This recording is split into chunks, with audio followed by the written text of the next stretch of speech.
Okay जी student. आज जो पहला टॉपिक हम डिस्कस करेंगे वो होगा आपका एक तरह से चारकोट बुचड़ माइक्रो एन्यूरिज्म। ठीक है। चारकोट बुचड़ माइक्रो एन्यूरिज्म क्या होता है इसको हम देखते हैं, और सबसे इंपॉर्टेंट इसमें जितने भी आपके एमसीक्यूज आते हैं उसको हम देखते हैं। इसमें एक दो एमसीक्यूज आते हैं, वो लास्ट में आपको बता दूंगा कि वो एमसीक्यूज किस तरह आते हैं। फिर आपके लिए जो टॉपिक होगा वो याद करना आसान हो जाएगा। ठीक है। तो चारकोट बुचड़ माइक्रो एन्यूरिज्म इसको हम देखते हैं कि इसका क्या सीन होता है। देखिए पहली जो टर्म है इसमें है आपका चारकोट बुचड़। अब चारकोट बुचड़ जो है ना, इससे कोई खास मतलब नहीं है, यानी कि ये क्या था, आपका एक फ्रेंच फिजिशियन था, उसके नेम से ही आपकी जो डिजीज है ये रखी गई है, आपकी चार कोड बुचड़ माइक्रो एन्यूरिज्म। अब पहला तो हो गया कि आपका चार कोड बुचड़ क्या है, कि ये आपका फ्रेंच जो है वो फिजिशियन था, उसके नाम से ही आपकी डिजीज जो है वो रखी गई है। दूसरी क्या है आपकी, एक तरह से माइक्रो एन्यूरिज्म है। माइक्रो एन्यूरिज्म का क्या मतलब होता है, हम जो है वो बहुत सारी क्लासेस में डिस्कस कर चुके हैं बार बार, कि आपका जो एन्यूरिज्म होता है वो क्या होता है। इसमें क्या होता है कि जो आपका ब्रेन होता है, ब्रेन में बहुत सारी छोटी छोटी वेसल्स होती है, माइक्रो वेसल्स होती हैं। और वो जो माइक्रो वेसल्स होती हैं वो उनकी जो वॉल्स होती हैं वो बाहर की तरफ बल्ज आउट हो जाती है, बाहर की तरफ प्रोट्रूड कर जाती है। ठीक है। इस तरह बाहर की तरफ चली जाती है, तो इनको हम क्या कहते हैं, आपका एक तरह से एन्यूरिज्म कहते हैं। ठीक है। Charcot Bouchard microaneurysm, simple way से आपने इस तरह याद करना है कि यार चार कोट बुच्चड़ माइक्रो एन्यूरिज्म एक ऐसी कंडीशन है, एक ऐसी डिजीज है जिसमें क्या होता है कि आपके ब्रेन के अंदर छोटी छोटी जो वेसल्स होती हैं, स्मॉल वेसल्स होती हैं, वो बाहर की तरफ बल्ज आउट हो जाती हैं, वो बाहर की तरफ प्रोट्रूड हो जाती हैं, यानी कि उनका एक तरह से फॉल्स ल्यूमन बन जाता है। ठीक है, यानी कि जिसको हम कहते हैं माइक्रो एन्यूरिज्म कहते हैं। अब इसमें क्या होता है कि मतलब कि इसका ये होता क्यों है, इसमें वजह क्या है। फॉर एग्जाम्पल इस वजह से जाने से पहले, यानी कि इसकी काजेज को डिस्कस करने से पहले, इसमें आपने ये याद रखना है कि जिसका मैंने आपको पहले भी बताया था कि जब भी आपका लाइक ये जो वेसल्स होती हैं, ये जब बाहर की तरफ बल्ज आउट हो जाती हैं, ठीक है, जब ये बाहर की तरफ एक तरह से बल्ज आउट हो जाती है, तो जिस तरह आपका एक बैलून होता है, जिस तरह आपका गुब्बारा होता है, जिस तरह हम उसमें एक तरह से बहुत ज्यादा हवा भरते हैं, तो उसकी जो वॉल्स होती हैं, उसकी जो दीवारें होती हैं वो बिल्कुल थिन हो जाती हैं, वो बिल्कुल पतली हो जाती हैं, और उनके रप्चर होने के जो चांसेस होते हैं वो बहुत ज्यादा हो जाते हैं। ठीक है। तो सेम इसी तरह क्या होता है कि जब भी आपकी ब्रेन के अंदर ये जो ब्लड वेसल्स होती हैं, इनका एन्यूरिज्म हो जाता है, ये बाहर की तरफ बल्ज आउट हो जाती हैं, तो इनकी जो वॉल्स होती हैं, ठीक है, इनकी जो वॉल्स होती हैं, यानी कि ये जो दीवारें होती हैं ये काफी थिन हो जाती हैं, ये काफी पतली हो जाती हैं, और ये काफी फ्राजाइल हो जाती हैं, यानी कि बहुत ज्यादा नाजुक हो जाती हैं। और एक वक्त आएगा कि जब हम अंडरलाइन काज को, यानी कि क्या काज है जिसकी वजह से आपका एन्यूरिज्म हो रहा है, उसको हम अभी डिस्कस करते हैं। अगर जिस काज की वजह से, जिस भी वजह से आपका ये माइक्रो एन्यूरिज्म हो रहा है, अगर उसको हम टाइम के ऊपर ठीक ना करें, तो एक वक्त आएगा कि ये जो आपकी वेसल्स होंगी, ये जो वॉल्स होंगी, ये क्या हो जाएंगी, ये बर्स्ट हो जाएंगी, ये फट जाएंगी। जब ये बर्स्ट हो जाएंगी, जब ये फट जाएंगी, तो क्या होगा, ये रप्चर हो जाएंगी। तो आपके ब्लड, सॉरी, जो आपका ब्रेन होगा, ठीक है, जो आपका ब्रेन होगा, इसके अंदर क्या होगी, इसके अंदर जो ना ब्लीडिंग होना स्टार्ट हो जाएगी, यानी कि आपकी जो वेसल्स होंगी वो रप्चर हो जाएंगी, वहां से जो ब्लीडिंग है वो स्टार्ट हो जाएगी, और आपकी ब्रेन होगा उसके अंदर एक तरह से ब्लड जो होगा वो इकट्ठा होना स्टार्ट हो जाएगा। तो जब आपके ब्रेन के अंदर इस तरह ब्लीडिंग होगी और आपके ब्रेन के अंदर ब्लड इकट्ठा होना स्टार्ट हो जाएगा, तो इसको हम कहते हैं आपका एक तरह से इंट्रा सेरिब्रल, ठीक है, क्या होगा, इंट्रा सेरिब्रल हेमरेज कहते हैं। ठीक है। क्या कहते हैं, आपका एक तरह से इंट्रा सेरिब्रल हेमरेज होता है, या फिर इसको हम कहते हैं आपका एक तरह से इंट्रा पैरनकाइमल, क्या आपका एक तरह से इंट्रा पैरनकाइमल हेमरेज भी कहते हैं। ठीक है। यानी कि जब आपकी जो वेसल्स होंगी वो उनका एक तरह से वो उनका एन्यूरिज्म हो जाएगा, वो बहुत ज्यादा फ्राजाइल हो जाएंगी, वो बहुत ज्यादा थिन हो जाएंगी। तो एक वक्त आएगा कि ये जो वेसल्स होंगी ये फट जाएंगी, ये दीवारें जो होंगी ये रप्चर हो जाएंगी, वहां से ब्लीडिंग जो है वो स्टार्ट हो जाएगी। ये सारी की सारी जो ब्लीडिंग होगी ये आपके ब्रेन के अंदर होगी, जिसकी वजह से आपको क्या होगा, इंट्रा सेरिब्रल हेमरेज होगा, जिसको हम आपका इंट्रा पैरेन्काइमल हेमरेज भी कहते हैं। ठीक है। पहला एमसीक्यूज आपने यहाँ पे जो कवर करना है वो होता है कि विच टाइप ऑफ हेमरेज, जो पहला एमसीक्यूज आता है इसमें, which type of haemorrhage is most commonly seen in char coat butchered micro aneurysm. तो आपने कहना इसमें इंट्रा पैरेन्काइमल हेमरेज होता है, इंट्रा पैरेन्काइमल हेमरेज होता है, या फिर आपका इंट्रा सेरिब्रल हेमरेज होता है। इस एमसीक्यूज को आपने लाजमी करना है। ठीक है। यानी कि ऐसा कौन सा हेमरेज होता है जो चार कोट बुचर्ड माइक्रो एन्यूरिज्म में हम देखते हैं, वो होता है आपका इंट्रा पैरेन्काइमल या आपका इंट्रासेरिब्रल हेमरेज होता है। ठीक है। अब इसमें क्या है कि यानी कि इस अभी तो आपको पता चल गया कि इसमें जो माइक्रो एन्यूरिज्म होगा, ब्लीडिंग होगी, हेमरेज होगा, और किस टाइप का हेमरेज होगा वो अभी आपको पता चल गया। अब इसमें क्या क्वेश्चन है कि मतलब कि आपकी ब्रेन के अंदर कौन कौन सी वेसल जो होंगी वो डैमेज हो जाएंगी। आपकी ब्रेन के अंदर जितनी भी स्मॉल वेसल्स हैं, ठीक है, यानी कि आपकी ब्रेन के अंदर जितनी भी स्मॉल वेसल्स हैं, ठीक है, वो एक तरह से डैमेज होंगी। लेकिन अगर जो है वो मजीद स्पेसिफाई करें, मजीद जो है वो एक उसको स्पेसिफाई करें कि आपकी ब्रेन के अंदर, ब्रेन के कौन से ऐसे पार्ट्स के अंदर जो है ये आपकी छोटी छोटी जो वेसल्स होंगी ये आपकी एक तरह से रप्चर हो जाएंगी, जो ज्यादा अफेक्टेड हो जाएंगी। तो उसने बताया कि आपका लेंटिकुलोस्ट्राइएट आर्टरीज होती हैं आपकी बेसल गैंग्ली और थैलामस के अंदर। यानी कि आपका जो फोर ब्रेन होता है वहां पे जो बेसल गैंग्ली होता है, उसकी जो थैलामस होता है वहां पे छोटी छोटी वेसल्स होती हैं, ठीक है, आर्टरीज होती हैं, जिनको हम कहते हैं लेंटिकुलोस्ट्राइएट आर्टरीज। ठीक है, ये लेंटिकुलोस्ट्राइएट आर्टरीज, इसको मैं आपको यहाँ से दिखा भी देता हूँ, ठीक है। ये आपकी होती है एक तरह से लेंटिकुलोस्ट्राइएट आर्टरी, ठीक है। यानी कि आपके जो थैलामस होता है, ठीक है, क्या होता है कि आपका एक तरह से जो थैलामस होता है और प्लस आपका एक तरह से जो बेसल गैंग्लिया होता है, उस बेसल गैंग्लियत के अंदर छोटी छोटी जो वेसल्स होती हैं जिनको हम कहते हैं लेंटिकुलोस्ट्राइएट आर्टरीज कहते हैं। अब आपको पता है कि जो आर्टरीज होती हैं इनके अंदर ऑलरेडी ब्लड प्रेशर ज्यादा होता है एज कंपेयर टू आवर जो वेन्स होती हैं। तो जब इनके अंदर एक तरह से जब एक तरह से हाइपर टेंशन हो जाएगी तो इनको क्या होगा कि ये जो वेसल्स होंगी ये बाहर की तरफ बल्ज आउट हो जाएंगी, इनका ल्यूमन बन जाएगा, यानी कि इनका एक तरह से माइक्रो एन्यूरिज्म हो जाएगा। और जब हम जो है वो ब्लड प्रेशर को जो है वो ऑन स्पॉट यानी कि उसी वक्त ठीक ना करें तो ये वेसल जो होंगी ये रप्चर हो जाएंगी। जब ये वेसल रप्चर हो जाएंगी तो आपके ब्रेन के अंदर इस तरह क्या होगा कि आपके ब्रेन के अंदर इस तरह एक तरह से हेमरेज हो जाएगा, जिसको हम कहते हैं इंट्रा पैरेन्काइमल या इंट्रा सेरिब्रल हेमरेज, आपका सेरिब्रल हेमरेज कहते हैं, ठीक है।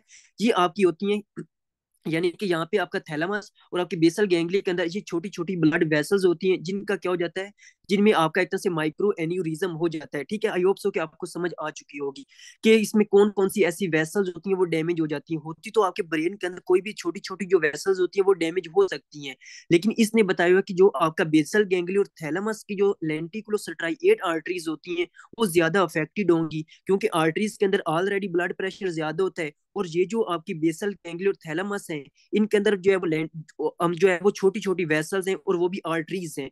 तो इनमें बहुत ज्यादा ब्लड प्रेशर होने की वजह से इनमें माइक्रो एन्यूरिज्म होगा, और माइक्रो एन्यूरिज्म होने की वजह से वो रप्चर हो जाएंगी, आपको इंट्रा सेरिब्रल और इंट्रा आपको क्या होगा, इंट्रा सेरिब्रल या इंट्रा पैरेन्काइमल हेमरेज होगा, ठीक है। अब हम आते हैं इसकी काजिज क्या है, लाइक आपका ये माइक्रो एन्यूरिज्म हो क्यों रहा है। इसकी बहुत सारी काजिज हो सकती हैं, यानी कि इसकी जो बहुत सारी काजिज हो सकती हैं। बहुत सारी काजिज में आप कह सकते हैं जनाब आपकी स्मोकिंग हो सकती है, ठीक है, आपकी एक तरह से स्मोकिंग हो सकती है, क्योंकि ये जो स्मोकिंग होती है इसके अंदर जो है वो केमिकल्स होते हैं जो कि आपके ब्लड वेसल्स की जो एंडोथीलियम होती है उसको डैमेज करते हैं। तो आपने कहना है कि आपकी स्मोकिंग हो सकती है, आपकी एक तरह से अल्कोहल इंटेक हो सकती है, ठीक है, अल्कोहल की वजह से आपको हो सकता है, ठीक है। और सबसे इंपॉर्टेंट जिसकी वजह से ये हो सकता है वो है आपका क्रोनिक हाइपरटेंशन। कौन सा? आपका एक तरह से क्रोनिक हाइपरटेंशन की वजह से भी आपको ये माइक्रो एन्यूरिज्म हो सकता है। इसके अलावा और कौन सी वजूहत हो सकती हैं? कोई भी ट्यूमर, जो ट्यूमर हम पढ़ चुके हैं, आपके ब्रेन के अंदर कोई भी ट्यूमर उसकी वजह से हो सकता है, या कोई भी आपको ट्रॉमा हो चुका है, या कोई भी एक तरह से इन्फेक्शन होता है, तो उसकी वजह से आपकी वेसल जो होती है वो एक तरह से डैमेज हो जाती है, तो वहां पे एक तरह से माइक्रो एन्यूरिज्म होने के चांसेस बहुत ज्यादा होते हैं। यानी कि काजिज में क्या बताया, स्मोकिंग बताई, अल्कोहल बताया, आपकी क्रोनिक हाइपरटेंशन बहुत बड़ी वजह है, ट्यूमर्स बताया, ट्रोमा, कोई भी इन्फेक्शन, उसकी वजह से आपका एन्यूरिज्म हो सकता है, ठीक है। तो ये आपने इसके अंदर कहना है कि ये सारी कंडीशंस होती हैं। अब आते हैं कि इसकी काजिज भी हमने देख ली, अब आते हैं इसकी सिम्टम्स के ऊपर कि जो आपका पेशेंट होगा अगर उसमें जनाब माइक्रो एन्यूरिज्म हो जाता है और एन्यूरिज्म जो है वो रप्चर हो जाती है और वहां से आपको इंट्रा सेरिब्रल या इंट्रा पैरेन्काइमल हेमरेज होते हैं, उसमें कौन कौन सी साइंस और सिम्टम्स आ सकती हैं। आप जो है वो कॉमन सेंस यूज करो, आप जो है उसके ब्रेन के रिलेटेड जितनी भी साइंस और सिम्टम्स है वो आप बता सकते हो। क्या उसमें क्या होगा, आपको हेडेक हो सकता है, यानी कि जो पेशेंट आपका होगा उसको हेडेक हो सकता है, ठीक है। उसके अलावा उसको सीजर्स आ सकते हैं, ठीक है, क्योंकि उसका ब्रेन डैमेज हो रहा है, उसको सीजर हो सकते हैं, ठीक है, ये आपने लिखना है।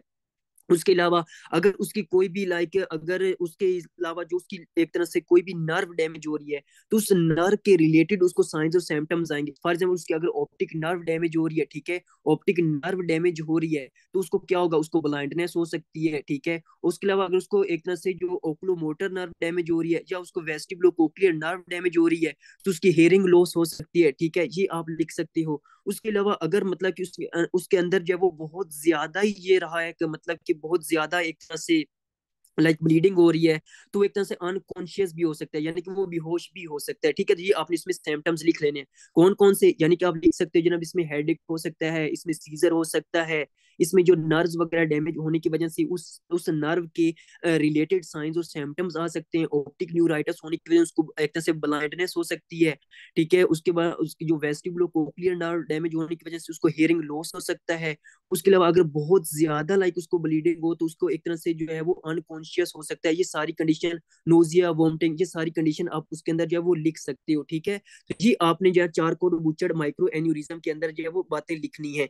अब हम आते हैं कि यार ये जो चारकोड बूचड़ माइक्रो एन्यूरिज्म है, इसको हमने कैसे जनाब डायग्नोज कैसे करना है। डायग्नोज में हमने सिंपली क्या मतलब उसने लिखा हुआ है कि ये जो होती है ना, ठीक है, ये हम सिंपल एंजियोग्राफी की मदद से हम नहीं देख सकते। ये बहुत ही इंपॉर्टेंट चीज है, यानी कि जो आपकी सिंपल एंजियोग्राफी होगी ना, उसके जरिए हम आपके चार कोड बुच्चड़ माइक्रो एन्यूरिज्म का डायग्नोज नहीं कर सकते। क्यों, वजह क्या है, या वजह ये है कि क्योंकि ये आपकी छोटी छोटी वेसल का मसला है, ये बिल्कुल जो लेंटिकुलोस्ट्राइएट वेसल्स हैं उनका मसला है, जिसकी वजह से हम एक तरह से जो सिंपल एंजियोग्राफी है उसमें हम ये जो है हेमरेज वगैरह या एन्यूरिज्म नहीं देख सकते। लेकिन हमने क्या करना होता है, हम जो है वो एक तरह से बहुत हाई क्वालिफाइड जो आपका एंजियोग्राफी होती है वो यूज करते हैं। इसमें कौन कौन सी आती है, ठीक है, तो आपने डायग्नोज के लिए कौन कौन सी ऐसी एंजियोग्राफी यूज करनी है, आपने कहना है कि आप सीटी एंजियोग्राफी करवा सकते हो, ठीक है, यानी कि आप जब सीटी एंजियोग्राफी करवा सकते हो। इसके अलावा जो है वो आप एमआरए करवा सकते हो, ठीक है, मैग्नेटिक रेजोनेंस एंजियोग्राफी आप करवा सकते हो।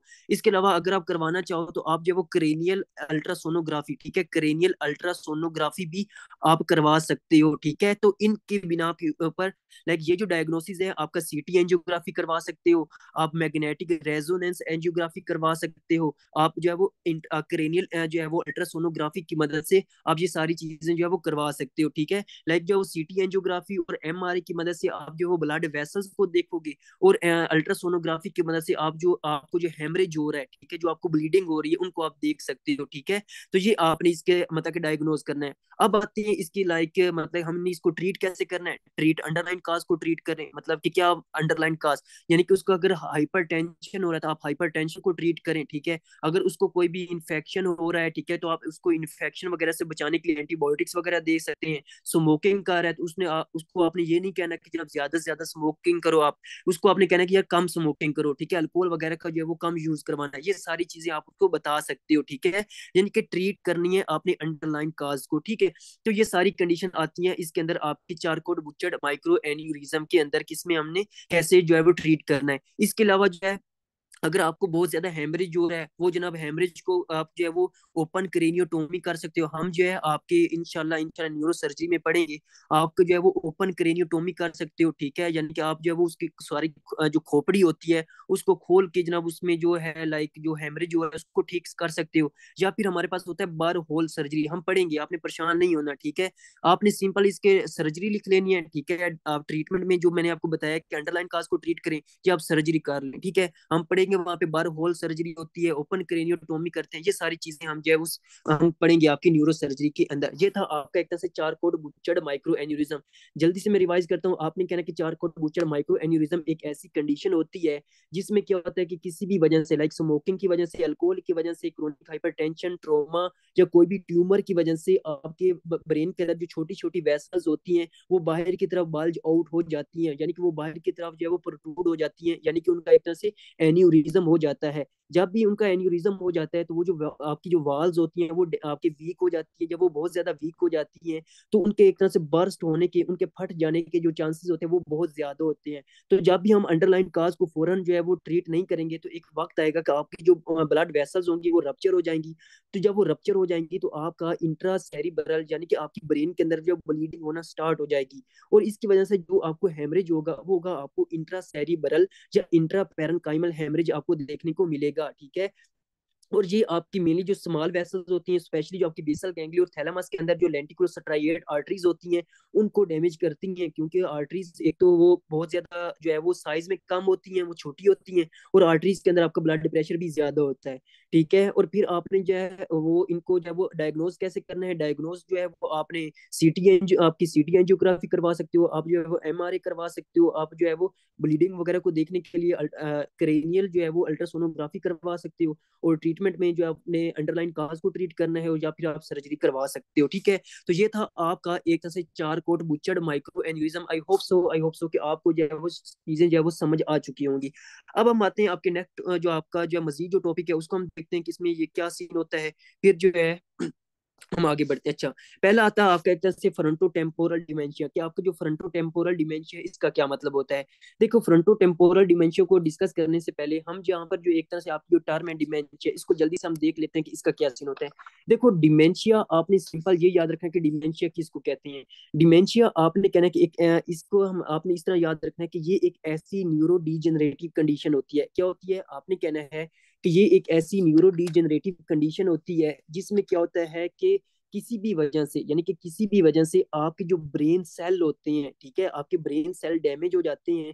जब आपके ब्रेन सेल डैमेज हो जाते हैं तो क्या होता है कि आपके जो ब्रेन सेल है उनका एक तरह से लॉस होना स्टार्ट हो जाता है। ठीक है, यानी कि डिमेंशिया एक ऐसी न्यूरो डीजेनरेटिव कंडीशन है जिसके अंदर क्या होता है कि आपके जो ब्रेन सेल है वो डैमेज होते हैं। जब आपके ब्रेन सेल डैमेज हो जाते हैं तो आप तो क्या होता है कि आपके जो ऐसा ऐसा जो ब्रेन जो सेल होते हैं वो डैमेज होने की वजह से लॉस होना स्टार्ट हो जाता है।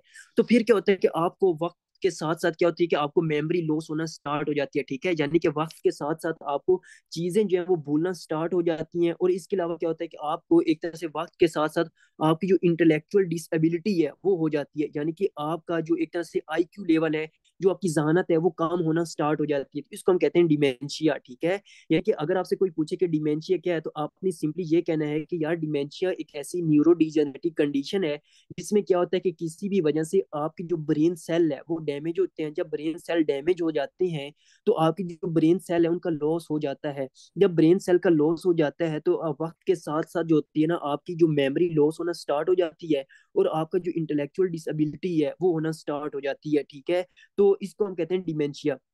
अब इसका क्या होता है कि यानी कि बहुत सारी काजेज होती हैं, आपकी पार्किंसन डिजीज भी हो सकती है, और भी बहुत सारी जो है वो चीजें होती हैं। लेकिन इसमें एक जो आपका डिमेंशिया होती है, इसकी टाइप्स होती हैं। ठीक है, इसकी कुछ एक तरह से कंडीशन होती हैं, टाइप्स होती हैं, जिसमें हम पहला देखेंगे आपको फ्रंटो टेम्पोरल डिमेंशिया होता है। अब मतलब कि आपका फ्रंटो टेम्पोरल डिमेंशिया के ऊपर आते हैं कि फ्रंटो टेम्पोरल डिमेंशिया जो होता है ये क्या होता है। देखो, पहले तो आपको पता होना चाहिए कि फ्रंटो टेम्पोरल यानी कि ये क्या कह रहा है। अभी आपको ये पता है कि हमारा जो ब्रेन होता है इसमें चार लोब होते हैं, लेकिन उसमें से क्या होता है कि आपका जो फ्रंटल लोब होता है, ठीक है, कौन सा, आपका एक तरह से जो फ्रंटल लोब होता है, ठीक है, आपका जो फ्रंटल लोब होता है, और जो आपका एक तरह से टेम्पोरल लोब होता है, ठीक है, जो आपका फ्रंटल लोब होता है और टेम्पोरल लोब होता है, इसमें क्या होता है कि ये दोनों डैमेज हो जाते हैं इडियोपैथिकली अननोन मैकेनिज्म की वजह से।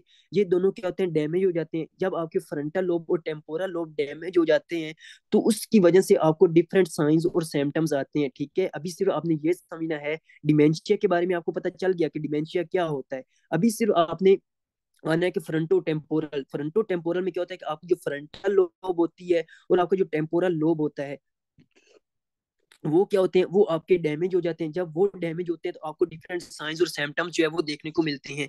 देखो, पहले हमने टॉपिक डिस्कस किया था आपका आफेजिया। ठीक है, कौन सा टॉपिक डिस्कस किया था, आपका एक तरह से आफेजिया। और हमने देखा था कि आपका जो आफेजिया, अगर हम सिंपल जो है वो डायग्राम बनाए इस तरह कि आपका पहले जो ऊपर क्या होता था, आपका जो ऊपर होता था वो होता था आपका एक टेम्पोरल लोब। ऐसे ही है ना, आपकी टेम्पोरल लोब होती थी जिस तरह हमने आफेजिया में डिस्कस किया था। नीचे आपकी कौन सी होती थी जनाब, नीचे आपकी एक तरह से फ्रंटल लोब होती थी। ऐसे ही है ना, ऊपर टेम्पोरल लोब, नीचे फ्रंटल लोब होती थी। और आपका जो टेम्पोरल लोब था इसमें क्या था, आपका एक तरह से वर्निक एरिया था। क्या था, आपका एक तरह से वर्निक एरिया था। और ये जो आपका फ्रंटल लोब है इसके नीचे क्या था, आपका इसके जो इंफीरियर पार्ट में एक तरह से आपका ब्रोकाज, यानी कि जो आपका ब्रोकाज एरिया था। ऐसे ही है ना, यानी कि वहां पे वर्निक एरिया था और जहाँ पे आपका ब्रोकाज एरिया था। ठीक है, तो इन दोनों में आपका आर्कुएट फेसिकुलस जो है वो इनको एक तरह से आपका कनेक्ट कर रहा होता था। ठीक है, यानी कि जो आपका आपका जो वर्निक एरिया होता था ये क्या करता था, जो आपकी बॉडी की सेंसरी कंट्रोल था, यानी कि जो सेंसरी सेंसेशंस थी वो कंट्रोल कर रहा था, ऐसे ही है ना। और जो आपका ब्रोकाज एरिया था ये क्या करता था जनाब, ये आपकी एक तरह से जो मोटर सेंसेशन है उसको कंट्रोल करता था, ऐसे ही है ना, यानी कि जो आपकी मोटर सेंसेशन है उसको एक तरह से कंट्रोल करता था। यानी कि जो आपका फ्रंटो टेम्पोरल लोब है, हम कह सकते हैं कि जनाब फ्रंटो टेम्पोरल जो लोब होता है ये आपकी एक तरह से लैंग्वेज को कंट्रोल करता है, इसको आपकी एक तरह से जो लैंग्वेज होती है उसको कंट्रोल करता है।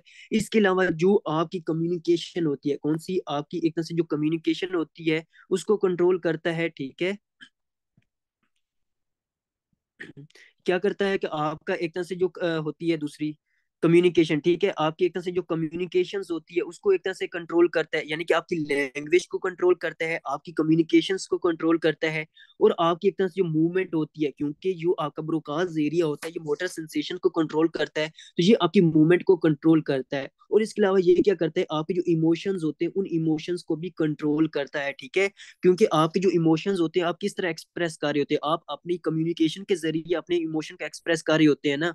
तो इसी वजह से आपने कहना है कि ये आपका जो होता है इमोशन को एक तरह से कंट्रोल कर रहा होता है, ठीक है। अभी आपने सिर्फ ये समझना कि देखो फ्रंटल और टेम्पोरल लोब में क्या होता है कि आपकी एक टेम्पोरल लोब होती है और आपका एक तरह से फ्रंटल लोब होता है। टेम्पोरल लोब के जो सुपीरियर पार्ट होता है वहां पे आपका वर्निक एरिया होता है जो सेंसरी सेंसेशन को कंट्रोल करता है। जो आपका फ्रंटल लोब होता है उसके इंफीरियर पार्ट में ब्रोकाज एरिया होता है जो मोटर सेंसेशन को कंट्रोल करता है, ठीक है।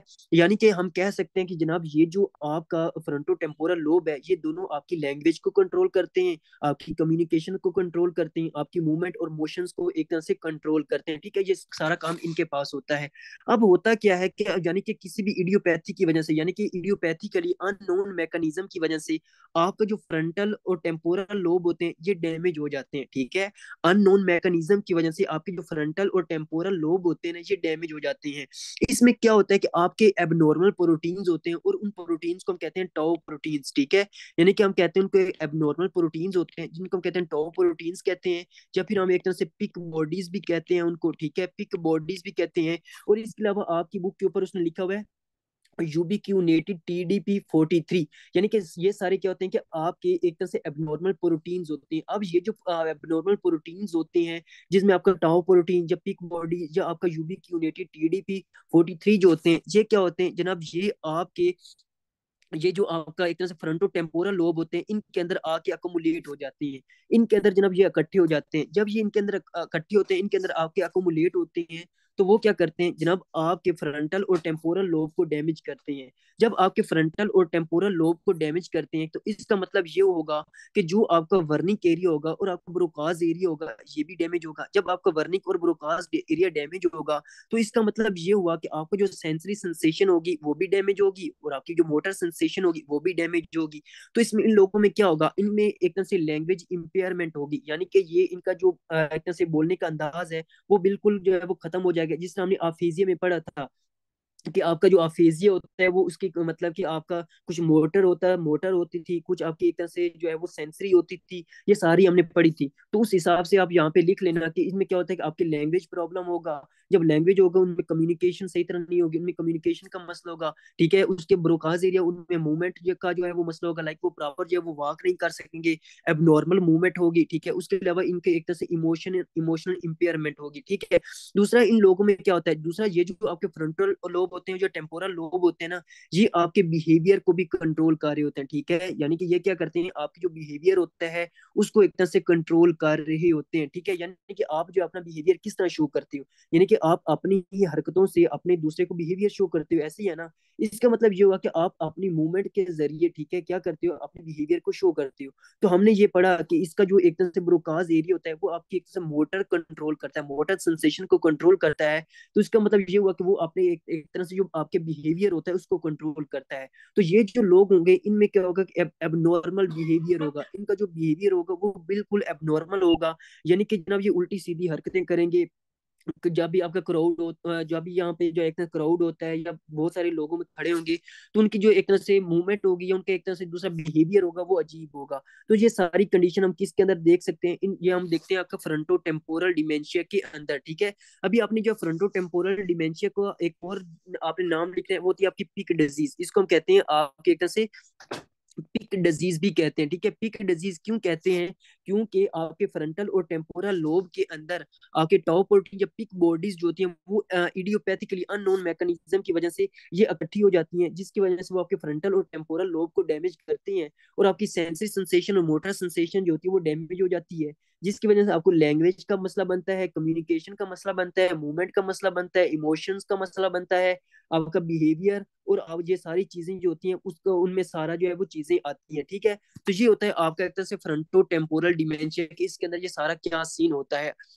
अब हम आते हैं इसके अंदर के, लाइक इसको थोड़ा पढ़ लेते हैं। वो कहते हैं फॉर्मली क्या आपका पिक डिजीज कहते हैं, मतलब कि अर्ली चेंजेस पर्सनैलिटी, ठीक है, यानी कि आपकी पर्सनैलिटी पर्सनैलिटी में क्या होगा, यानी कि अगर उसकी कम्युनिकेशन सही नहीं है, उसकी मूवमेंट सही नहीं है, उसका लैंग्वेज सही नहीं है, उसके इमोशन सही नहीं है, उसका बिहेवियर सही नहीं है, तो उसकी एक तरह से पर्सनैलिटी जो होगी वो भी ऑटोमेटिकली एबनॉर्मल हो जाएगी, ठीक है। और बिहेवियर यानी कि इसमें क्या होगा कि बिहेवियर मसला होगा, या आफेजिया, उसने बता दिया कि इसमें आफेजिया होगा, जो हम पहले डिस्कस कर चुके हैं, अब मुझे दोबारा बताने की कोई जरूरत नहीं है। प्राइमरी प्रोग्रेसिव अफेजिया होगा, यानी कि वक्त के साथ साथ जो अफेजिया होगा वो बढ़ता चला जाएगा। मे हैव एसोसिएटेड मूवमेंट का मसला होगा इन लोगों के अंदर, ठीक है। फ्रंटो टेम्पोरल जो होगा लोब की डीजनरेशन होगी, क्यों होगी भाई? इकट्ठा हो जाएगा, इंक्लूजन यानी कि इकट्ठी हो जाएंगी आपका हाइपर फास्फोरिलेटेड टाउ प्रोटीन, यानी कि पिक बॉडी, या आपकी ये जो टीडीपी 43 जो प्रोटीन है, ये मतलब कि आपकी एक तरह से वहां पे इकट्ठी हो जाएंगी, ठीक है। तो ये होता है आपका एक तरह से फ्रंटो टेम्पोरल डिमेंशिया। अभी मैं जल्दी से इसको रिवाइज कर देता हूँ कि फ्रंटो टेम्पोरल डिमेंशिया क्या होता है। देखिए, आपने कहना है कि फ्रंटो टेम्पोरल डिमेंशिया एक ऐसी कंडीशन होती है जिसमें क्या होता है कि आपके फ्रंटल और टेम्पोरल लोब के अंदर एबनॉर्मल प्रोटीन, यानी कि टाउ प्रोटीन्स होती हैं, या पिक बॉडीज होती हैं, या यूबिक्यूनेटेड टीडीपी 43 प्रोटीन्स होती हैं, वो जनाब जाके वहां पे अकोमुलेट हो जाती हैं, वो वहां पे जाके इकट्ठी हो जाती हैं। जब वो वहां पे इकट्ठी हो जाती है तो आपके फ्रंटल और टेम्पोरल लोब को डैमेज करती हैं। अब आपको पता है कि जो आपका फ्रंटल टेम्पोरल लोब होता है, इसमें वर्निक एरिया होता है जो सेंसरी सेंसेशन को कंट्रोल करता है, और ब्रोकाज एरिया होता है जो आपकी एक तरह से मोटर सेंसेशन को कंट्रोल करता है। जब आपके वर्निक और आपके वर्निक एरिया और ब्रोकाज एरिया डैमेज हो जाएंगे तो आपकी जो सेंसरी सेंसेशन होगी वो डैमेज होगी, आपकी जो मोटर सेंसेशन होगी वो भी डैमेज हो जाएगी। यानी कि आप कह सकते हैं कि इनमें लैंग्वेज का मसला होगा, इन लोगों में कम्युनिकेशन का मसला होगा, इन लोगों में मूवमेंट का मसला होगा, इनमें इमोशन का मसला होगा, इनमें की जो बिहेवियर जो है वो बिहेवियरल चेंजेस होंगी, ठीक है। और उसके अलावा इसमें पर्सनैलिटी डिसऑर्डर होंगे, ठीक है। तो इसमें अफेजिया, अफेजिया क्या होता है हम ये डिटेल से पढ़ चुके हैं, ठीक है। तो ये होता है आपका फ्रंटो टेम्पोरल डिमेंशिया, और इसको पिक डिजीज भी कहते हैं। तो इसको आपने लाजमी और लाजमी देख लेना कि इनमें सारा क्या सीन होता है। आई होप सो कि आपको जब वो समझ आ चुकी होगी। अब हम आगे आते हैं और जिसको हम डिस्कस करते हैं वो होगा आपका वस्कुलर डिमेंशिया। देखो, वस्कुलर डिमेंशिया नाम से जाहिर मतलब कि इसका क्या है कि मतलब कि आपकी क्या होंगी, जो वेसल्स होंगी ना, आपकी जो वेसल होंगी वो डैमेज हो जाएंगी। जब मतलब कि आपकी जो ब्लड वेसल्स होंगी, ब्लड वेसल्स में कुछ ऐसी चेंजेस आएंगी, ब्लड वेसल का जो होगा वो डैमेज हो जाएंगी। जब ब्लड वेसल डैमेज हो जाएंगी तो आपका जो ब्रेन होगा उसके अंदर एक तो ब्लीडिंग होगी, ठीक है। फॉर एग्जांपल, अगर जो ब्लड वेसल रप्चर हो जाएंगी आपके ब्रेन के अंदर, यानी कि जो सेरिब्रल ब्लड वेसल्स हैं जब वो डैमेज हो जाएंगी तो आपका एक तरह से इंट्रा सेरिब्रल हेमरेज होना स्टार्ट हो जाएगा, ब्लीडिंग होगी, जिसकी वजह से जब आप एक लंबे अरसे तक आपके ब्रेन के अंदर ब्लीडिंग रहेगी तो क्या होगा कि जनाब वहां पे आपका एक तरह से जो सेल होंगे वो डैमेज होंगे, आपकी जो है वो वक्त के साथ साथ जो सेल होंगे वो लॉस होना स्टार्ट हो जाएंगे। और दूसरा इसमें क्या हो सकता है, दूसरा हो सकता है कि जनाब आपका फॉर एग्जांपल, अगर फॉर एग्जांपल ये आपका ब्रेन सेल है, ठीक है, कोई ना कोई ब्रेन सेल है, और इसकी तरफ क्या जा रही है, ये आपकी ब्लड वेसल जा रही है, इसके अंदर कोई ना कोई क्या क्लोट वगैरह बन चुका है। जब क्लोट वगैरह बन चुका है तो अब मुझे ये बताओ, आपकी ब्रेन सेल इसको प्रॉपर जो है वो ब्लड सप्लाई नहीं मिलेगी, नहीं मिलेगी। जब इसको प्रॉपर ब्लड सप्लाई नहीं मिलेगी तो आपके ब्रेन सेल का क्या होगा, मतलब कि पहले तो इश्कीमिया होगा, पहले क्या होगा, इश्कीमिया होगा। अगर हम उसको उसी वक्त जो है वो ठीक नहीं करेंगे तो आपको इन्फेक्शन होगा, यानी कि जो आपका ब्रेन सेल होगा वो डैमेज हो जाएगा, ठीक है। तो इस वजह से आपको क्या होगा, वस्कुलर एक तरह से डिमेंशिया होगा। वस्कुलर डिमेंशिया अपनी सिंपली यही कहना है कि आपके ब्रेन के अंदर जो ब्लड वेसल्स होंगी वो डैमेज हो जाएंगी, या उनमें एक तरह से क्लॉट बनेगा। जब उनके अंदर जो है वो क्लॉट बनेगा या वो डैमेज हो जाएंगी तो इन दोनों कंडीशन में आपका जो ब्रेन सेल होगा उनका इन्फेक्शन, उनका सॉरी इन्फॉक्शन हो जाएगा, यानी कि उनकी नेक्रोसिस हो जाएंगी, आपके ब्रेन सेल डैमेज हो जाएंगे, ब्रेन सेल लॉस हो जाएंगे, जिसकी वजह से उसको जो है वो वक्त के साथ साथ जो होगा उसका एक तरह से डिमेंशिया और सॉरी वक्त के साथ साथ उसको मेमोरी लॉस, इंटेलेक्चुअल डिसेबिलिटी कम, ये सारी चीजें उसमें उसमें हम देखने को मिलती हैं। ठीक है, तो आपने इसमें जो है वो सारी कंडीशन जो है वो लिख लेनी है। देखिए आपने कहना है कि result of multiple arterial infection और क्रोनिक इस्कीमिया। ठीक है, इस्कीमिया आपको पता चल गया इस्कीमिया क्या होता है। जब भी आपके किसी भी सेल को ब्लड सप्लाई कम मिले तो उसको हम इस्कीमिया कहते हैं। स्टेप वाइज यानी कि ऐसा ऐसा क्या होगा, कम हो जाएगी कोग्निटिव एबिलिटी। कोग्निटिव का क्या मतलब होता है, यानी कि आप जो है वो किसी को जान मतलब कि पहचानना, ठीक है, किसी को रिकॉग्नाइज करना, उसको हम क्या कहते हैं, आपका एक तरह से कोग्निटिव एबिलिटी। ठीक है, यानी कि आपकी एक तरह से आप किसी को पहचानते हो उसी वक्त हो ना जब आपकी प्रॉपर मेमोरी होती है। यानी कि आप जब वो दोस्त को मिलते हो तो मतलब कि आपको याद होता है यार ये मेरा दोस्त है, इसका ये नाम है या इसका ये जो है वो फेस या इसका ये चेहरा इस तरह है। तो आपकी मेमोरी अच्छी होगी तभी आप उसको पहचान सकोगे ना। तो इसलिए वो कह रहा है कि इसमें क्या होगा कि ऐसा ऐसा यानी कि वक्त के साथ साथ क्या होगा, कोग्निटिव एबिलिटी जो होगी वो कम होती जाएगी, यानी कि इनमें मेमोरी लॉस होती जाएगी विद लेट ऑनसेट, यानी कि बाद में मेमोरी जो है वो उनमें मसला हो जाएगा। ठीक है, यानी कि मेमोरी लॉस हो जाएगी। Second most common cause of dementia in the elderly, सबसे इंपॉर्टेंट बात। ठीक है, यानी कि अगर आपसे कोई पूछे कि first most common cause of dementia, ठीक है, यानी कि first most common cause of dementia in elderly people, तो आपने कहना है अल्जाइमर डिजीज। ठीक है, क्या कहना है, आपने कहना है अल्जाइमर डिजीज। यानी कि अल्जाइमर डिजीज जो होती है वो first most common cause of dementia होती है एल्डरली जो पीपल होते हैं। और सेकंड मोस्ट कौन सी होती है, वस्कुलर डिमेंशिया। क्योंकि एज के साथ साथ जो उनकी वेसल्स होती है ना, ब्लड वेसल, वो काफी वीक हो जाती हैं, तो उनमें एन्यूरिज्म होते हैं। और मतलब कि आपके जो जो दूसरे एक उनमें एक तो एन्यूरिज्म होने के चांसेस या जो ब्लड वेसल के रप्चर होने के जो चांसेस होते हैं ना, वो बहुत ज्यादा होते हैं। तो इसी वजह से में क्या होता है, वस्कुलर डिमेंशिया जो होता है वो सेकंड मोस्ट कॉमन काज होती है। और इसमें हमने किस तरह मतलब कि आपके ये सारी साइंस और सिम्टम्स आपको पता चल गए होंगे। एमआरआई या सीटी करवा के आप जो है वो कोर्टिकल और सब कोर्टिकल इन्फेक्शन मिलेगा, यानी कि आपके जो सेरिब्रल कोर्टेक्स होगा, ये सेरिब्रल कोर्टेक्स के जो नीचे वाले एरिया होंगे उनमें एक तरह से आपको इन्फेक्शन मिलेगा, यानी कि उनमें जो सेल होंगे वो डैमेज हुए आपको मिलेंगे। ठीक है, तो ये था आपका वस्कुलर डिमेंशिया। इसको आपने देख लेना कि क्या सीन होता है। अगर आपको समझ नहीं आ रही तो मुझसे आप पूछ सकते हैं, लेकिन आपको समझ लाजमी आनी चाहिए। मैंने आपको पहले भी कहा है कि आप जो है वो जल्दी से हम जितने भी आपके बुक के ऊपर चीजें हैं उनको हम कवर करने की कोशिश करेंगे, और जो बाकी एक्स्ट्रा चीजें होंगी इंशाल्लाह इंशाल्लाह जैसे हम स्टार्ट करेंगे दूसरी सर्जरी तो उसमें मैं आपको डिटेल से बताऊंगा। ओके, अब हम आते हैं आपका H I V associated dementia का। आपका H I V associated dementia क्या होता है। देखो H I V associated dementia यानी कि एच आई वी क्या है, एच आई वी आपके एक तरह से एक वायरस है। ठीक है, यानी कि आपका क्या है कि आपका एक तरह से वायरस है।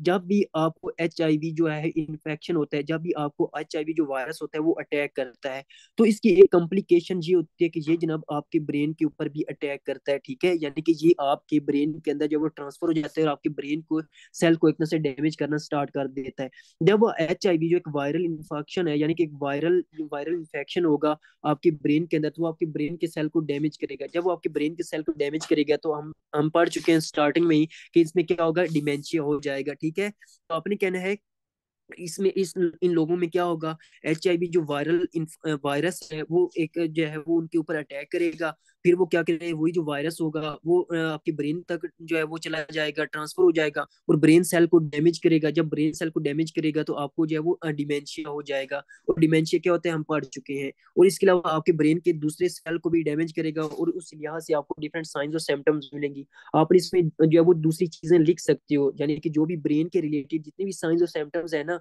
मतलब कि सीजर हो गया, हेडेक होगी, कंफ्यूजन हो गया, ये सारी चीजें आप लिख सकते हो। अटैक्सिया यानी कि आपका सेरिबेलम डैमेज होने की वजह से आपको अटैक्सिया आ सकता है, ये सारी चीजें। ठीक है, मतलब कि आपने ये जो कॉमन सेंस यूज करके ये सारी चीजें आपने लिख लेनी है। अब यहाँ पे जो है उसने चीजें सारी बताई हुई है। एक जहाँ पे उसने बताया कि microglia reduce with multinucleated giant cells. ठीक है, अब ये जो है ना जैसे हमने पढ़ा था ना आपके दूसरे ग्लाइल सेल्स, वहां पे भी बहुत सारे बच्चों का क्वेश्चन था कि वहां पे एक तरह से कॉन्सेप्ट था ग्रेनुलोमा का, तो उनको समझ नहीं आ रही थी। या देखो मतलब कि ग्रेनुलोमा क्या होता है हम डिटेल में तो नहीं बताएंगे, मतलब कि उसकी प्रॉपर जो वो जो होती है, जो पैथोलॉजी होती है, जो एक तरह से जो बेसिक पैथोलॉजी है उसके अंदर इसका कॉन्सेप्ट है सारा। सिर्फ आपने ये याद रखना है कि ग्रेनुलोमा होता क्या है। देखिए जब भी आपकी बॉडी के अंदर कोई पैथोजन एंटर हो जाता है ना, कोई भी बैक्टीरिया है, कोई भी वायरस है, जब वो एंटर हो जाता है तो क्या होता है कि आपकी जो बॉडी होती है वो कुछ सेल रिलीज करती है, ताकि वो क्या करे, उन सेल को, सॉरी, कुछ सेल जो है वो रिलीज करती है ताकि वो क्या कर, वो जो सेल है उनका काम क्या होगा, वो इन पैथोजन को जकड़ के रखेगी, इन पैथोजन को पकड़ के रखेगी, इनको जो है वो आगे फैलने नहीं देगी। ठीक है, फॉर एग्जाम्पल मैं कहता हूँ कि ये क्या है, ये आपका एक पूरा ऑर्गन है, ठीक है, ये आपका क्या है, एक पूरा ऑर्गन है। और इसमें क्या है कि ये आपका एक तरह से बैक्टीरिया आ चुका है, ये आपका पैथोजिन आ चुका है, ठीक है। अब ये जो पैथोजिन है ना, ये क्या करेगा जनाब, ये जनाब आपके जो नियर बाय सेल होंगे, जो साथ वाले सेल होंगे ना, उनको तो डैमेज करेगा। अब जैसे ही उन सेल को डैमेज करेगा ये वाला आपका बैक्टीरिया या आपका जो वायरस होगा, तो आपका जो इम्यून सिस्टम होगा, ठीक है, आपका जो इम्यून सिस्टम होगा वो क्या करेगा, वो एक्टिवेट हो जाएगा, ठीक है। यानी कि आप कह सकते हैं कि आपकी बॉडी जो होगी वो अपने इम्यून सिस्टम को एक्टिवेट करेगी। जब आपका इम्यून सिस्टम एक्टिवेट हो जाएगा, तो आपके क्या होंगे कि कुछ आपके जो सेल होंगे ना वो एक तरह से एक्टिवेट हो जाएंगे। इनमें मेन जो सेल आपने याद रखनी है वो का आपका मैक्रोफेजिस। कौन से, आपके मैक्रोफेजिस, ठीक है। यानी कि आपकी बॉडी के अंदर पैथोजिन आया, उसने आपके आपके जो डिफरेंट सेल है उनको डैमेज करना स्टार्ट कर दिया। तो इन सारी कंडीशन को देखते हुए कि आपकी बॉडी ने कुछ सेल रिलीज किए जिसमें था आपका मैक्रोफेजिस। ये मैक्रोफेजिस क्या करते हैं, ये मैक्रोफेजिस आते हैं और आपके जो कोई भी पैथोजन होता है ना उसके इर्द गिर्द इकट्ठे हो जाते हैं। इस तरह जो है वो बहुत सारे मैक्रोफेजिस आपके इस पैथोजन के इर्द गिर्द जो है वो इकट्ठे हो जाते हैं, ठीक है। और इनके इर्द गिर्द जैसे इकट्ठे हो जाते हैं तो ये क्या करते हैं, इस पैथोजन को आगे फैलने नहीं देते, इसको मजीद आगे आगे अटैक नहीं करने देते। तो इसको हम कहते हैं ग्रेनुलोमा बना लेते हैं, ठीक है। यानी कि इसमें क्या होता है कि ग्रेनुलोमा बन जाता है, ठीक है, यानी कि ग्रेनुलोमा बन जाता है, ठीक है। आपने कहना है कि ग्रेनुलोमा में क्या होता है कि कोई भी पैथोजन जब आपकी बॉडी के अंदर एंटर करता है तो वो आपके ब्रेन, आपके डिफरेंट जो सेल होंगे उनको डैमेज करेगा। जैसे ही आपके कुछ सेल डैमेज हो जाएंगे तो आपकी जो बॉडी होगी वो कुछ मैक्रोफेजिस रिलीज करेंगी। ये जो मैक्रोफेजिस होंगे वो ये आपके उस पैथोजन के इर्द गिर्द इकट्ठे हो जाएंगे और ताकि उसको मजीद आगे नहीं फैलने देंगे, यानी कि इसके इर्द गिर्द एक तरह से ग्रेनुलोमा बना लेंगे, ठीक है। तो अब आपको पता है कि जो आपके ब्रेन के मैक्रोफेजिस होते हैं, ब्रेन के मैक्रोफेजिस को क्या कहते हैं, माइक्रोग्लाया कहते हैं ना, हम पढ़ चुके हैं ग्लाया सेल्स में, माइक्रोग्लाया कहते हैं। यानी कि अगर आपसे कोई पूछे कि ब्रेन के मैक्रोफेजेस को क्या कहते हैं, माइक्रोग्लाया कहते हैं, जिनको स्कवेंजर सेल भी कहते थे, स्कवेंजर सेल यानी कि खाने वाले सेल कहते थे। तो इसमें क्या होगा कि जो आपके एक तरह से माइक्रोग्लाया यानी कि जो ब्रेन के मैक्रोफेजेस हैं ये यहाँ पे इकट्ठे हो जाएंगे और आपको ग्रैनुलोमा बना देंगे, ठीक है। तो वहां पे जो है वो चीज वहां पे यही लिखी हुई थी कि जब भी आपको HIV जो होगा अटैक करेगा, HIV जो होगा अटैक करेगा आपके ब्रेन के ऊपर, वो आपके ब्रेन सेल को डैमेज करेगा। जैसे ही ब्रेन सेल को डैमेज करेगा तो मैक्रोफेजिस जो होंगे वो आ जाएंगे, लाइक आपका माइक्रोग्लाया सेल जो होंगे उस पैथोजन के इर्द गिर्द आ जाएंगे, एक ग्रैनुलोमा बना लेंगे और उसको मजीद आगे स्प्रेड नहीं होने देंगे। तो उसने यहाँ पे लिखा हुआ है क्या, मल्टी न्यूक्लिएटेड जॉइंट सेल, यानी कि इसमें बहुत ज्यादा मतलब कि मल्टी न्यूक्लियर, बहुत सारे न्यूक्लियस भी होते हैं। अभी मतलब कि इसके अंदर बहुत सारे न्यूक्लियस होते हैं, एक मतलब कि आपके हार्स शू शेप होते हैं और आपके बहुत सारे होते हैं। लेकिन हम जब इंशाल्लाह अगर मौका मिला जब हम जब वो जनरल पैथो पढ़ेंगे ना वहां पे मैं आपको बता दूंगा। अभी सिर्फ आपने ये याद रखना है HIV एसोसिएटेड ग्रैनुलोमा क्या होता है, ये मैंने आपको बता दिया। दूसरा क्या करता है कि वो कहता है कि सब कोर्टिकल डिसफंक्शन, यानी कि आपका जो कोर्टेक्स होगा और उसके नीचे वाला जो सब कोर्टिकल रीजन होगा उसमें क्या होगा, वो एक तरह से डैमेज हो जाएंगे, ठीक है। उनका डिसफंक्शन होगा associated with advanced HIV infection, यानी कि वो इन्फेक्शन जो बहुत ज्यादा आगे बढ़ चुका है, जो प्रोग्रेस कर चुका है, जो मतलब कि हाई लेवल तक पहुंच चुका है। करेक्टराइज्ड बाय मतलब इसमें कोग्निटिव डेफिशिएंट होगा, यानी कि उसमें एक जो है वो मेमोरी लॉस होना स्टार्ट हो जाएगी। उसके अलावा इसमें क्या होगा, इसमें गेट डिस्टरबेंस, यानी कि गेट डिस्टरबेंस का क्या मतलब होगा, यानी कि उसकी जो चाल चलन होगी, यानी कि उसकी जो वॉकिंग होगी, ठीक है, वॉकिंग करने का जो स्टाइल होगा वो एक तरह से डिस्टर्ब हो जाएगा। जिस हमने बैडलिंग गेट पढ़ा था और बहुत सारे गेट पढ़े थे, यानी कि वो क्या करेगा, लड़खड़ा के चलेगा, जिसको कहते हैं गेट डिस्टरबेंस होगी। वॉकिंग मतलब कि आपका जो है वो एबनॉर्मल होगा, बैडलिंग गेट जिस तरह हमने पढ़ा था। और उसमें इरिटेबिलिटी, यानी कि इरिटेबिलिटी का क्या मतलब होता है, ये जो लोग होंगे ना, क्योंकि इनका ब्रेन जो होगा उनके अंदर जो वायरस घुसा हुआ है, ठीक है, वायरस उनको डैमेज कर रहा है, तो ब्रेन सेल को डैमेज कर रहा है, तो इसकी वजह से उनको बहुत ज्यादा गुस्सा आएगा, फ्रस्ट्रेशन कहते हैं, ठीक है। यानी कि इसको फ्रस्ट्रेशन होगी, आपको एक तरह से वो बहुत ज्यादा एंग्री होगा, बहुत ज्यादा गुस्सा होगा, बात बात पे जो है वो गुस्सा होगा, ठीक है। तो इसको हम कहते हैं आपका इरिटेबिलिटी होगी, ठीक है, फ्रस्ट्रेशन होगा, एंग्री होगा, ये सारी कंडीशन इसके अंदर होती है। और डिप्रेस्ड मूड, यानी कि हर वक्त क्या करेगा, डिप्रेस रहेगा, क्योंकि उसका ब्रेन जो है वो डैमेज हो रहा है, ठीक है। तो ये सारी चीजें आपने देख ली ना, डिफ्यूज ग्रे मैटर एंड सब कोर्टिकल एट्रोफी, ठीक है। सब कोर्टिकल यानी कि जो कोर्टेक्स होगा और कोर्टेक्स के जो नीचे वाला एरिया होगा वो डैमेज होगा। और दूसरा ग्रे मैटर, ग्रे मैटर भी हम पढ़ेंगे, आपका व्हाइट मैटर क्या होता है, ग्रे मैटर क्या होता है, ये सारी सिर्फ अभी सिर्फ आपने ये याद रखना है कि ग्रे मैटर में क्या होता है कि अगर हम सिंपल के ना ग्रे मैटर क्या होता है, आपने याद रखना है कि कलेक्शन ऑफ सेल बॉडीज, ठीक है, collection of the cell bodies in the brain, यानी कि आपके ब्रेन के अंदर जो सेल बॉडी का, या आप सिंपली ये याद रखें कि आप जो CNS के अंदर सेल बॉडीज का जो कलेक्शन होता है उसको हम ग्रे मैटर कहते हैं। क्योंकि हमने पढ़ा था कि क्या होता है कि आपका जो न्यूरॉन होते हैं उनकी सेल बॉडी होती है, ठीक है, ठीक है। आपके जो एक तरह से इनकी क्या होती है, एक सेल बॉडी होती है, ठीक है, सेल बॉडी होती है, फिर उनका एक तरह से क्या होता है, एक्सोन होता है। लेकिन जब आपके सीएनएस के अंदर बहुत ज्यादा जो सेल बॉडीज होती हैं आपके, जो न्यूरॉन्स होते, सॉरी, आपके जो न्यूरॉन्स होते हैं उनके बहुत से जो सेल बॉडी, उनके कलेक्शन को हम क्या कहते हैं, ग्रे मैटर कहते हैं। तो उनमें क्या होगा कि आपका जो ग्रे मैटर होगा, यानी कि जो न्यूरॉन्स के एक तरह से सेल बॉडीज होंगे वो डैमेज हो जाएंगे, और आपके सब कॉर्टिकस, जो सब कॉर्टिकल रीजन होगा वो भी डैमेज हो जाएगा। और ये सारी कंडीशन आपको देखने को मिलती है, ठीक है। ये था आपका H I V associated dementia. मैं जल्दी से इसको रिवाइज कर देता हूँ। H I V associated dementia क्या होता है, आपने कहने कि इसमें क्या होता है कि आपका पहले जो एच आई वी होता है ये आपकी पूरी बॉडी को जो है वो अफेक्ट करता है। लेकिन अगर हम एच आई वी को जो है वो उसी वक्त जो है वो ट्रीट ना करें, तो ये एच आई वी होता है ये प्रोग्रेस कर जाता है, ये और ज्यादा हो जाता है, ये आपके ब्रेन के अंदर चले जाता है, ब्रेन के डिफरेंट सेल को जाके डैमेज करना स्टार्ट कर देता है। जैसे ब्रेन के डिफरेंट सेल को जाके डैमेज करना स्टार्ट कर देता है, तो आपके ब्रेन सेल का जो है वो नेक्रोसिस होती है, ब्रेन सेल जो होते हैं वो लॉस होना स्टार्ट हो जाते हैं, जिसकी वजह से आपको वक्त के साथ साथ जो होता है वो मेमोरी लॉस हो जाती है। आपको जो है वो आईक्यू लेवल कम होना स्टार्ट हो जाता है। आपके लाइक सेरिबेलम डैमेज होने की वजह से आपको गेट डिस्टर्बेंसेस, लाइक आपके जो चाल चलन होंगे, जो आपकी वॉकिंग होगी वो सही नहीं होगी। ये जो लोग होंगे ये हर वक्त गुस्से में रहेंगे, इनको बहुत ज्यादा फ्रस्ट्रेशन होगी, एंग्री होंगे, इनका जो मूड होगा हर वक्त डिप्रेस रहेगा, यानी कि ये डिप्रेशन का शिकार होंगे। और इनमें क्या होगा, आपका ग्रे मैटर जो collection of the cell bodies within the CNS वो डैमेज हो जाएंगे, सब कॉर्टिकल जो रीजन होगा वो डैमेज होगा। और इनमें क्या होगा कि हम जो है उस पैथोजन, लाइक उस एच आई वी का जो वायरस है उसको मजीद आगे फैलने से रोकने के लिए आपका जो ब्रेन, आपके जो ब्रेन सेल होंगे ना वो क्या करेंगे, वो रिलीज करेंगे आपके एक तरह से माइक्रोग्लाया, यानी कि आपके जो माइक्रोग्लायल सेल्स होंगे वो रिलीज करेंगे। ये जनाब ग्रैनुलोमा बना लेंगे, आपके जो एच आई वी वायरस है उसके इर्द गिर्द इकट्ठे हो जाएंगे, ग्रैनुलोमा बना लेंगे, ताकि उसको मजीद आगे फैलने ना दिया जाए। तो ये होता है आपका H I V associated dementia. Treatment कैसे करते हैं, वही आपने एच आई वी की जितनी भी जो ट्रीटमेंट है वो आपने करना है, और ये मतलब कि पेशेंट जो है वो ठीक हो जाएगा। ये था आपके तीन टॉपिक, आपकी जो डिमेंशिया और जो पहले हमने पढ़े, ठीक है। आई होप सो कि आपको समझ आ चुकी होगी। अच्छा, यहाँ पे एक और जो है वो सिंपल सी चीज लिखी हुई है आपका, अगर यहाँ पे,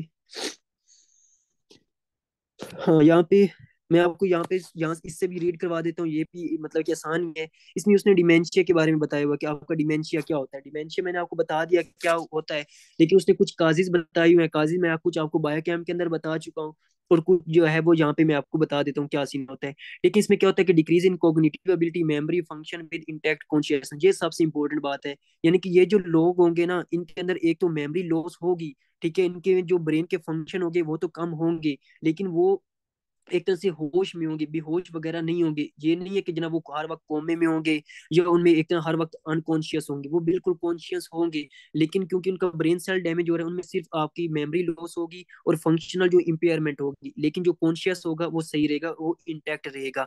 ठीक है। Most rule out depression as cause of dementia called pseudo dementia, ठीक है। यानी कि एक तो डिमेंशिया होता है ना, मतलब कि आपका जो एज के साथ साथ होता है, लेकिन कुछ जो डिमेंशिया होते हैं वो आपके कुछ पैथोजिन की वजह से भी होते हैं, ठीक है। लाइक आपके फॉर एग्जांपल आपका जिस हमने एच आई वी पढ़ा उसकी वजह से हो सकता है। अगर किसी बंदा है, ठीक है, उसको रोड ट्रैफिक एक्सीडेंट हुआ है, उसमें भी वेसल डैमेज हो जाएंगी, तो उसमें भी हो सकता है। ये सारी चीजें हो सकती है। दूसरा, अगर एक पेशेंट है, ठीक है, वो मतलब कि आपका ऐसी ड्रग यूज कर रहा है जो ड्रग जो आपके ब्रेन को डैमेज कर रही है, या जो डोपामीन जो है उसके लेवल को बहुत ज्यादा कम कर रहा है, तो उससे भी आपको क्या हो सकता है, डिमेंशिया वगैरह हो सकता है, ठीक है। जिससे हमने पार्किंसन, अच्छा जो पार्किंसन कल मैंने आपको जो है वो पढ़ाया था ना, तो मैं मतलब कि अब आपको जल्दी से पढ़ा रहा हूँ, उसमें और ज्यादा बहुत सारी चीजें आती हैं, लेकिन मैं आपको फार्मा के अंदर भी बताया था। आपका सूडो पार्किंसोनिज्म होता है, आपका ड्रग एसोसिएटेड पार्किंसोनिज्म होता है, ये सारी चीजें होती हैं। यानी कि जब आप ड्रग वगैरह यूज करते हो, डोपामिन का लेवल जो होता है वो बहुत ज्यादा कम हो जाता है।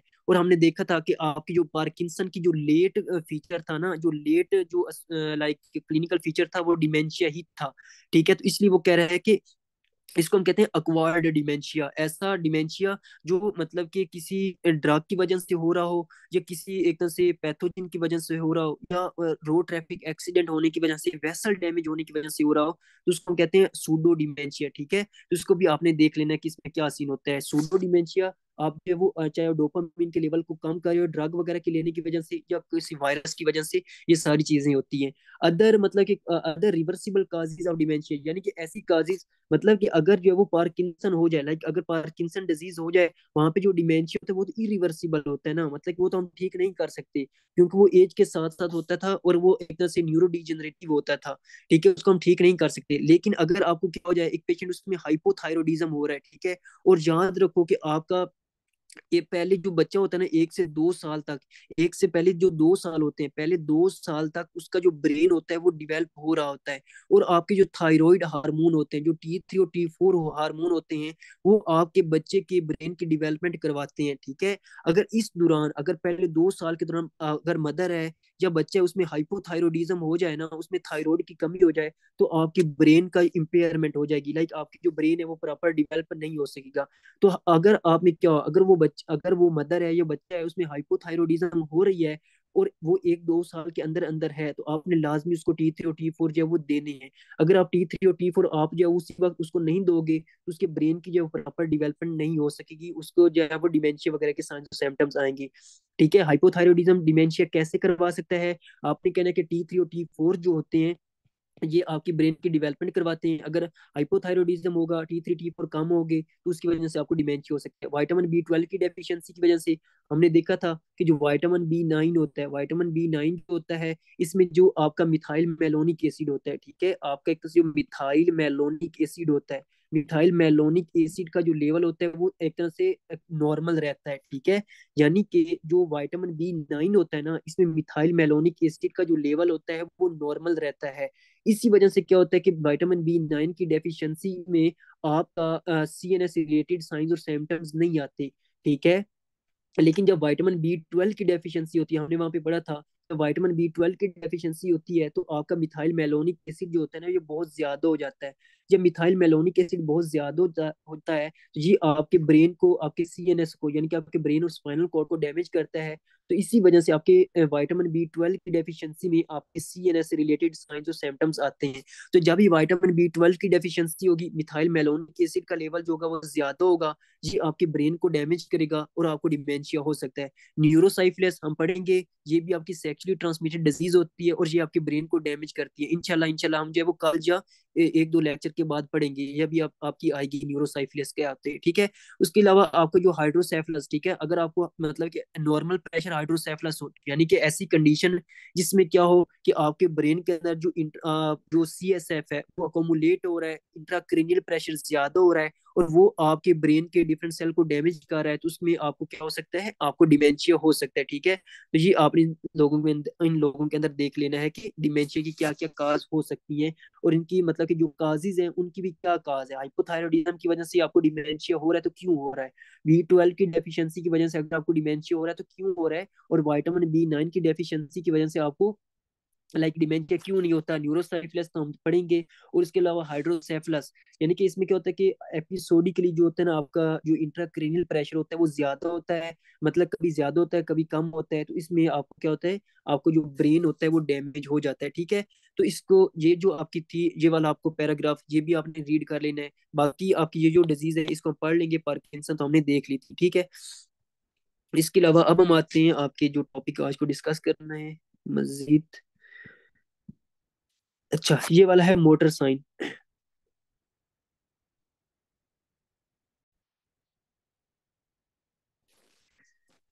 अच्छा जी बच्चों, आज जो हम डिस्कस करेंगे मजीद, जो आपका टॉपिक है वो होगा आपका एक तरह से, जो आपके एक तरह से मोटर न्यूरॉन साइंस होते हैं। ठीक है, कि आपके जो मोटर न्यूरॉन साइंस होते हैं इनको हम देखते हैं कि इनका सारा क्या सीन होता है। देखो, मोटर न्यूरॉन साइंस का क्या मतलब होता है, अगर हम सिंपल वे से समझें कि मोटर न्यूरॉन साइंस का क्या मतलब होता है। देखो, मोटर न्यूरॉन साइंस का सिंपली ये मतलब है कि अभी तक हमें ये पता है कि जनाब, हमें क्या होती है, मेनली 2 तरह की जो होती है वो आपकी नर्व्स होती है, जो सेंसरी होती है, जो मोटर होती है, यही होती है ना। तो इसमें क्या होता है कि आपकी जो सेंसरी होती है वो सेंसरी नर्व ऐसी होती है जो क्या करती है कि आपकी एक तरह से असेंडिंग नर्व होती है, ठीक है, यानी कि आपकी एक तरह जो सेंसरी नर्व होती है वो क्या होती है, वो आपकी एक तरह से असेंडिंग नर्व होती है, जो क्या करती हैं जनाब आपकी बॉडी से, आपकी क्या करती हैं आपकी बॉडी से, आपकी जो बॉडी होती है उससे लेकर ब्रेन तक आपकी इम्पल्स लेकर जाती हैं। और दूसरी क्या होती है कि आपकी मोटर नर्व होती है, ठीक है, कौन सी होती है, आपकी एक तरह से मोटर नर्व होती है जो कि आपकी एक तरह से डिसेंडिंग नर्व भी होती है, ठीक है, यानी कि आपकी डिसेंडिंग नर्व होती है, और वो क्या करती है जनाब आपके ब्रेन से वापस आपकी बॉडी की तरफ जो है वो आपकी एक तरह से इम्पल्स को लेकर आती है, ठीक है, यही आपको पता है ना। अब क्या होता है कि फॉर एग्जाम्पल किसी भी वजह से क्या होगा, किसी भी वजह से अगर आपकी मोटर न्यूरॉन डैमेज हो जाए, ठीक है, यानी कि किसी भी वजह से अगर आपकी जो मोटर न्यूरॉन है वो डैमेज हो जाएंगी, जब मोटर न्यूरॉन डैमेज हो जाएंगी तो इसका मतलब ये होगा कि जो आपका डिसेंडिंग नर्व होंगी वो डैमेज हो जाएंगी, और आपकी ब्रेन से जो आपकी ब्रेन से जो आपकी बॉडी की तरफ जो भी इम्पल्स आनी थी या जो भी आपका एक तरह से मैसेज आना था या जिस मसल ने भी इनरवेट होना था वो अब नहीं होगा, जिसकी वजह से आपका वो जो मसल होगा वो वक्त के साथ साथ वीक होना स्टार्ट हो जाएगा, ठीक है। यानी कि आपने सिंपली ये कहना है कि मोटर न्यूरॉन साइन ऐसे साइन होंगे जो हम डिस्कस करेंगे जिसमें क्या होगा, आपकी जो मोटर न्यूरॉन्स होंगी वो डैमेज हो जाएंगी, ठीक है, किसी भी वजह से डैमेज हो सकती है, जो अब अभी हम डिस्कस करते हैं कि काजिज क्या है कि आपकी मोटर न्यूरॉन जो है वो डैमेज हो जाएंगी। तो मोटर न्यूरॉन डैमेज हो जाने की वजह से आपकी जो है वो मोटर जो सेंसेशन हो जाएगी वो खत्म हो जाएगी, और जो भी आपका फॉर एग्जाम्पल अगर ये जो मोटर न्यूरॉन है, अगर फॉर एग्जाम्पल ये आपके जो फॉर एग्जाम्पल मैं कहता हूँ कि आपका बाइसेप मसल है, अगर बाइसेप मसल को सप्लाई कर रही है तो बाइसेप मसल की इनर्वेशन ना होने की वजह से, मोटर इनर्वेशन ना होने की वजह से आपका जो बाइसेप मसल होगा वो वीक होता जाएगा, ठीक है। तो ये इसको हम कहते हैं आपकी मोटर न्यूरॉन साइन, ठीक है, तो ये आपने इसमें लिखा, आपने थोड़ा सा जो है वो इसका कॉन्सेप्ट लेना है कि मोटर न्यूरॉन साइन में क्या मतलब होता है। देखो पहले तो आपने इसकी लिखनी है डेफिनेशन, कि आप पहले डेफिनेशन में आपने क्या लिखना है कि आपकी मोटर न्यूरॉन्स क्या होती है, ठीक है, वो आपने लिख लेना है कि मोटर न्यूरॉन्स क्या होती है, आपने कहना है कि motor neurons are the neurons which take impulse from the brain towards the body, यानी कि एक ऐसी इम्पल्स होती है जो ब्रेन से बॉडी की तरफ आपकी क्या एक इम्पल्स को कैरी करती है, ठीक है। अब अब जो आपकी मोटर न्यूरॉन्स होती है ना, ठीक है, जो आपकी मोटर न्यूरॉन होती है ये भी आपकी दो तरह की होती है, ठीक है, जो आपकी मोटर न्यूरॉन्स होती है ये आगे मजीद दो तरह की होती है। एक मोटर न्यूरॉन्स को हम कहते हैं आपकी एक तरह से अपर मोटर न्यूरॉन, ठीक है, अब अपर मोटर न्यूरॉन क्या होती है अभी मैं आपको बताता हूँ। अभी आपने सिर्फ जो है वो मोटर न्यूरॉन की डेफिनेशन लिखनी है, फिर आपने कहना है कि जो मोटर न्यूरॉन्स होती हैं ये दो तरह की होती हैं, अपर मोटर न्यूरॉन होती है, ठीक है, अपर मोटर न्यूरॉन होती है, और आपकी एक तरह से लोअर मोटर न्यूरॉन होती है, ठीक है, लोअर मोटर न्यूरॉन्स होती है। जो आपकी सेंसरी होती है ना वो ऑर्डर में होती है, like first order neuron, second order neuron, third order neuron होती है, वो हम देखेंगे वहां पे, ठीक है। अभी सिर्फ आपने मोटर के ऊपर गौर करना है कि इसका क्या सीन होता है, आपने कहना है कि भाई मोटर न्यूरॉन दो तरह की होती है, अपर मोटर न्यूरॉन्स होती हैं और लोअर मोटर न्यूरॉन्स होती हैं, ठीक है। अब हम आते हैं लाइक आपकी जो अपर मोटर न्यूरॉन्स हैं ये क्या होती है, आपने कहना जो अपर मोटर न्यूरॉन्स होती है ना, लाइक इन दोनों का काम ये होगा कि इन्होंने आपकी ब्रेन से आपकी बॉडी की तरफ जो है वो इम्पल्स को लेकर आना है, दोनों का यही काम होगा। लेकिन अपर मोटर न्यूरॉन जो होगी ना ये आपकी इम्पल्स को कैरी करेगी आपके ब्रेन से लेकर up to the spinal cord, यानी कि ये क्या करेगी, इट विल कंडक्ट या it will carry your impulse from the brain up to the spinal cord, ठीक है, up to the spinal cord, ठीक है। यानी कि जो अपर मोटर न्यूरॉन होगी ना ये क्या होगी, ये ब्रेन से आपके स्पाइनल कॉर्ड तक आपके मैसेज को या जो भी आपकी इम्पल्स होगी उसको लेकर आएगी। फिर क्या होगा, जैसे ही आपकी अपर मोटर न्यूरॉन्स आपके स्पाइनल कॉर्ड में एंड हो जाएगी तो वहां से आपकी लोअर मोटर न्यूरॉन जो होगी वो स्टार्ट हो जाएगी। अब ये जो लोअर मोटर न्यूरॉन्स होगी ये क्या करेगी, ये जनाब आपकी ऐसी न्यूरॉन होती है जो कि आपके इम्पल्स को कैरी करती है कहाँ से, आपके स्पाइनल कॉर्ड से आपके अफेक्टेड एरिया तक, ठीक है। यानी कि आपने कहना कि ये जो लोअर मोटर न्यूरॉन होती है ये इम्पल्स को कैरी करती है स्पाइनल कॉर्ड से लेकर up to the affected area, यानी कि अफेक्टेड एरिया से क्या मुराद है, आपका कोई भी जो मसल है जिसको इसने जाके इनरवेट करना है उसको मैं कह रहा हूँ आपका एक तरह से अफेक्टेड एरिया होगा, ठीक है। ये आपने कहना कि मोटर न्यूरॉन, आपने कहना कि भाई मोटर न्यूरॉन दो तरह की होती है, जो इसके दो पार्ट होते हैं, एक को हम कहते हैं अपर मोटर न्यूरॉन और एक को हम कहते हैं लोअर मोटर न्यूरॉन। जो अपर मोटर न्यूरॉन होगी वो आपकी ब्रेन से स्पाइनल कॉर्ड तक होगी, और जो आपकी लोअर मोटर न्यूरॉन होगी वो आपके स्पाइनल कॉर्ड से लेकर आपके अफेक्टेड एरिया जो जो भी मसल जिसको एक आपके लाइक आपकी मोटर न्यूरॉन ने सप्लाई करना है उसको, आप उस तक आपको सप्लाई मतलब कि वो होगी आपकी लोअर मोटर न्यूरॉन्स। ठीक है। अब फॉर एग्जांपल इसको मजीद समझाने के लिए अगर मैं आपका ब्रेन का एक तरह से स्केच ड्रा करूँ, ठीक है। फॉर एग्जांपल मैं कहता हूँ कि ये क्या है, ये आपका एक तरह से ब्रेन का जो है वो थोड़ा बहुत जो है वो स्ट्रक्चर है, ठीक है। ये क्या था आपका एक तरह से फोर ब्रेन, फिर आपका एक तरह से मिड ब्रेन होता है, पोन होता है, उसके अलावा आपका क्या होता है, दूसरा आपका सेरिबेलम होता है, फिर जनाब आपका क्या होता है कि नीचे आपका वो दूसरा होता है लाइक स्पाइनल कॉर्ड होता है, ठीक है। स्पाइनल कॉर्ड होता है, और यहाँ पे क्या होता है कि फॉर एग्जांपल मैं कहूँ कि यहाँ पे जो है आपका कोई भी एक तरह से वो मसल है, ठीक है। यानी कि ये क्या है, ये आपका एक तरह से मसल है, ठीक है। ये कोई भी आपकी बॉडी का मसल हो सकता है। अब क्या होता है कि ये जो आपका जो सेरिब्रल कोर्टेक्स होता है ना, ठीक है, क्या होता है कि आपका जो सेरिब्रल कोर्टेक्स होता है, ठीक है, सेरिब्रल कोर्टेक्स को हम आपका एक तरह से higher centre of the brain भी कहते हैं, ठीक है। यानी कि जो आपका बिल्कुल जी ऊपर वाला एरिया होता है ना आपके फोर ब्रेन का, इसको हम क्या कहते हैं, आपका सेरिब्रल कोर्टेक्स कहते हैं, और इसी को आपके एक तरह से higher centre of the brain भी कहते हैं। अब क्या होता है कि ये जो आपका सेरिब्रल कोर्टेक्स होता है ना, वहां पे आपके डिफरेंट जो होते हैं वो न्यूरॉन्स होती हैं। क्या होता है कि आपके एक तरह से डिफरेंट जो न्यूरॉन्स होती हैं जो बिल्कुल साथ साथ पड़ी होती है। फॉर एग्जाम्पल एक ये न्यूरॉन है, एक ये न्यूरॉन है, एक ये जो न्यूरॉन्स होती है, ये बहुत सारी जो न्यूरॉन्स होती है ना, ये आपके जो आपके जो ब्रेन होता है या आपका फोर ब्रेन होता है वहां पे जो होती है ये बिल्कुल साथ साथ जो होती है वो पड़ी होती है।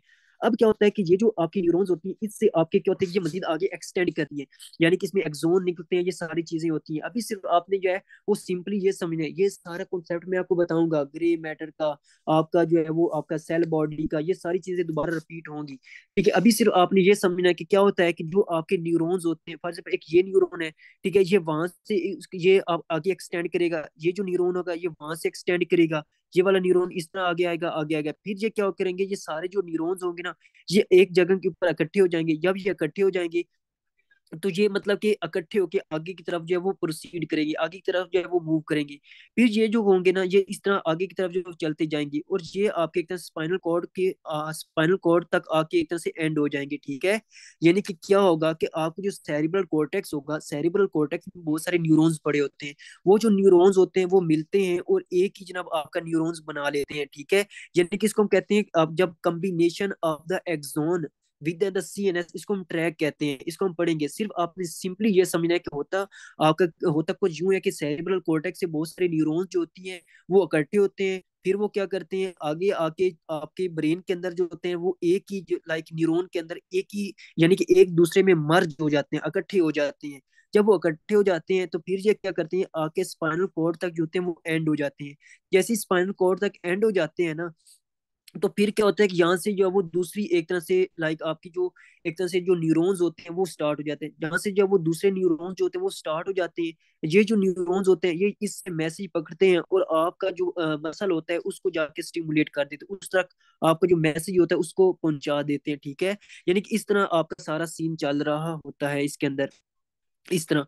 यानी कि क्या होता है कि आपका पहला जो होता है ना ऊपर वाला ये जो मैंने बनाया ये होता है आपका अपर मोटर न्यूरॉन होता है, ये वाला क्या होता है आपका अपर मोटर न्यूरॉन होता है जो आपके स्पाइनल कॉर्ड तक जा रहा है, और ये आपको होता है लोअर मोटर न्यूरॉन होता है, ठीक है, इसको कहते हैं लोअर मोटर न्यूरॉन्स होता है।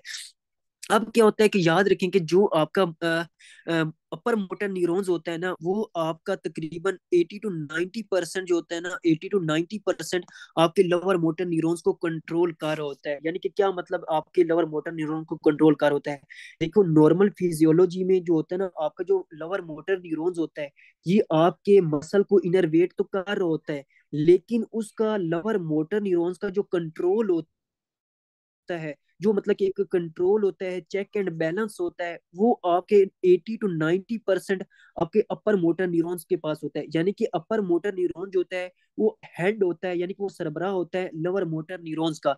वो मतलब कि लोअर मोटर न्यूरॉन्स की एक्टिविटी को कंट्रोल करता है कि यार आपका जो लोअर मोटर न्यूरॉन्स है कहीं ये अपने पास से जो इम्पल्सिस है वो जनरेट ना कर दे, और आपकी जो मसल होगा इसको ज्यादा से ज्यादा ना इनर्वेट करे, क्योंकि अगर ये अपर मोटर न्यूरॉन्स जो होता है ना अगर ये लोअर मोटर न्यूरॉन्स के ऊपर अपना चेक एंड बैलेंस नहीं रखेगा तो लोअर मोटर न्यूरॉन्स अपने पास से इम्पल्सिस जो होगी ना वो एबनॉर्मल इम्पल्सिस जो है वो जनरेट करेगा, और आपके इस मसल को बार बार स्टिमुलेट करेगा। जब मसल को बार बार स्टिमुलेट करेगा तो आपके मसल जो कि वो बहुत ज्यादा कॉन्ट्रैक्ट हो जाएंगे, ठीक है। तो ये सारी कंडीशन होती है। तो इसी वजह से आपने कहना है कि एक एबनॉर्मल कॉन्ट्रैक्शन से बचने के लिए आपका अपर मोटर न्यूरॉन जो होता है वो चेक एंड बैलेंस रखता है लोअर मोटर न्यूरॉन्स के पास तकरीबन 80 to 90% केसेस में। लेकिन अगर, यानी कि मैं कह रहा हूँ कि 80 to 90% जो चेक एंड बैलेंस है वो आपके अपर मोटर न्यूरॉन्स का है, तो आपका जो बाकी का जो 10% है वो किसके पास है? तो आपका जो स्पाइनल कॉर्ड होता है ना, स्पाइनल कॉर्ड के अंदर कुछ आपके लोकल मोटर न्यूरॉन्स होते हैं, ठीक है, कुछ आपके लोकल मोटर न्यूरॉन्स होते हैं, और वो जो आपके लोकल मोटर न्यूरॉन्स होते हैं ना, वो तकरीबन आपके 15 to 10, आपकी सॉरी 10 to 15%, ठीक है, 10 to 15% जो होते हैं ना, वो आपके लोअर मोटर न्यूरॉन्स को एक तरह से स्टिमुलेट कर रहे होते हैं, ठीक है। यानी कि वो क्या करते हैं, आपके तकरीबन जो लोअर मोटर न्यूरॉन्स का 80 to 90% मतलब कि जो कंट्रोल होता है या स्टिमुलेशन होती है वो अपर मोटर न्यूरॉन्स के पास होता है। लेकिन 10 to 15% जो इसका कंट्रोल होता है या इनर्वेशन होती है वो आपकी लोकल, जो आपकी लोकल मोटर न्यूरॉन्स है स्पाइनल कॉर्ड के अंदर, उनके पास ये सारा कंट्रोल होता है, ठीक है।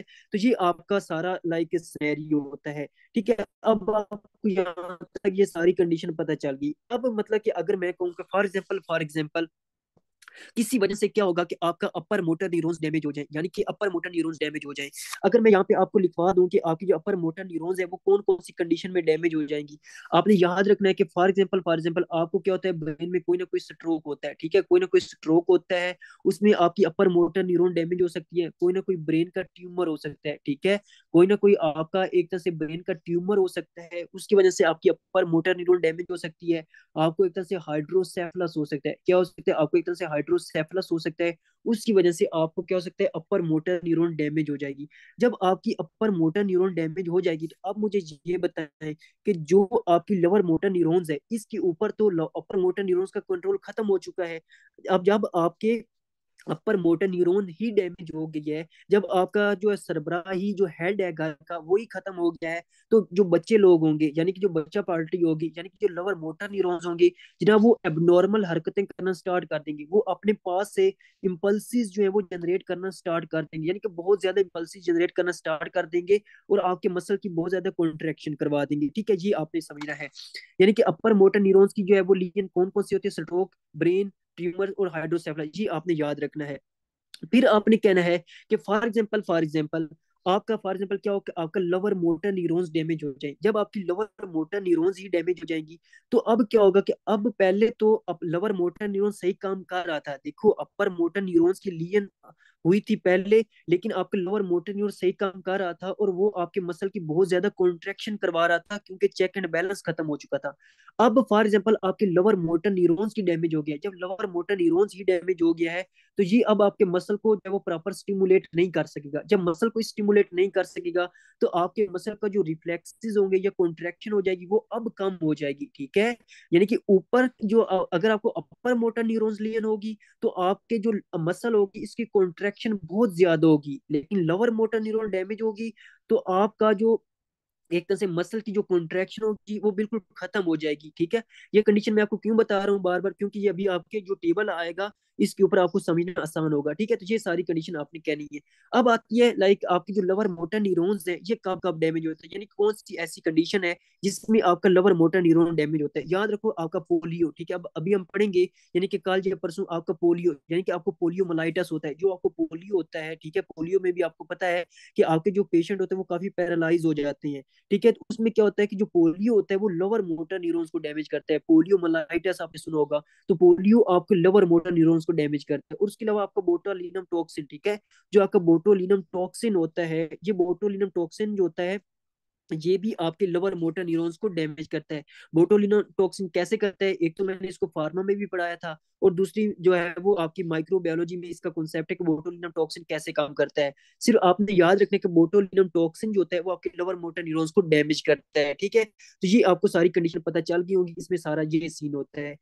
अब आपके जो बुक है ना इसके ऊपर एक बहुत जो है वो इम्पोर्टेंट टेबल बना हुआ है, अब उस टेबल को आपने लाजमी और लाजमी याद करना है। मैं आपको मतलब कि यहाँ से तो जो नॉर्मल कंडीशन थी, जो भी एक प्रॉपर सिनेरियो था वो मैंने यहाँ पे आपको एक्सप्लेन कर दिया है।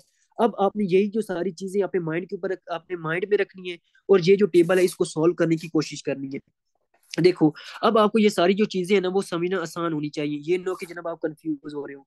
देखो उसने पहला क्या बताया हुआ है, उसने बताया हुआ वीकनेस, ठीक है, यानी कि वीकनेस, यानी कि अगर अपर मोटर न्यूरॉन्स की लीजन हो जाए, अगर अपर मोटर न्यूरॉन डैमेज हो जाए, ठीक है, तो इसमें क्या होगा कि आपकी जो मसल होंगी उसकी वीकनेस हो जाएगी। क्योंकि फॉर एग्जाम्पल अगर अपर मोटर न्यूरॉन्स है ना, अगर अपर मोटर न्यूरॉन डैमेज हो रही है, तो तकरीबन 80 to 90% जो अपर मोटर न्यूरॉन्स थी वो लोअर मोटर न्यूरॉन्स को इनरवेट भी कर रही थी, और उसको एक तरह से चेक एंड बैलेंस भी कर रही थी। उसको एक तरह से चेक एंड बैलेंस का जो हिसाब किताब था वो भी आपके अपर मोटर न्यूरॉन्स के पास था।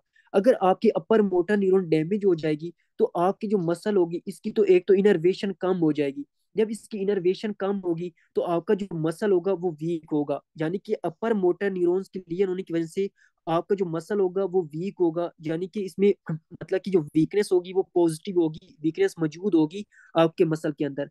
दूसरा, जब लवर मोटर न्यूरॉन्स डैम होगा, जब लवर मोटर न्यूरॉन्स की लीजन होगी, तो लवर मोटर न्यूरॉन लीजन होने की वजह से भी आपके जो मसल होगा इसकी वीकनेस होगी।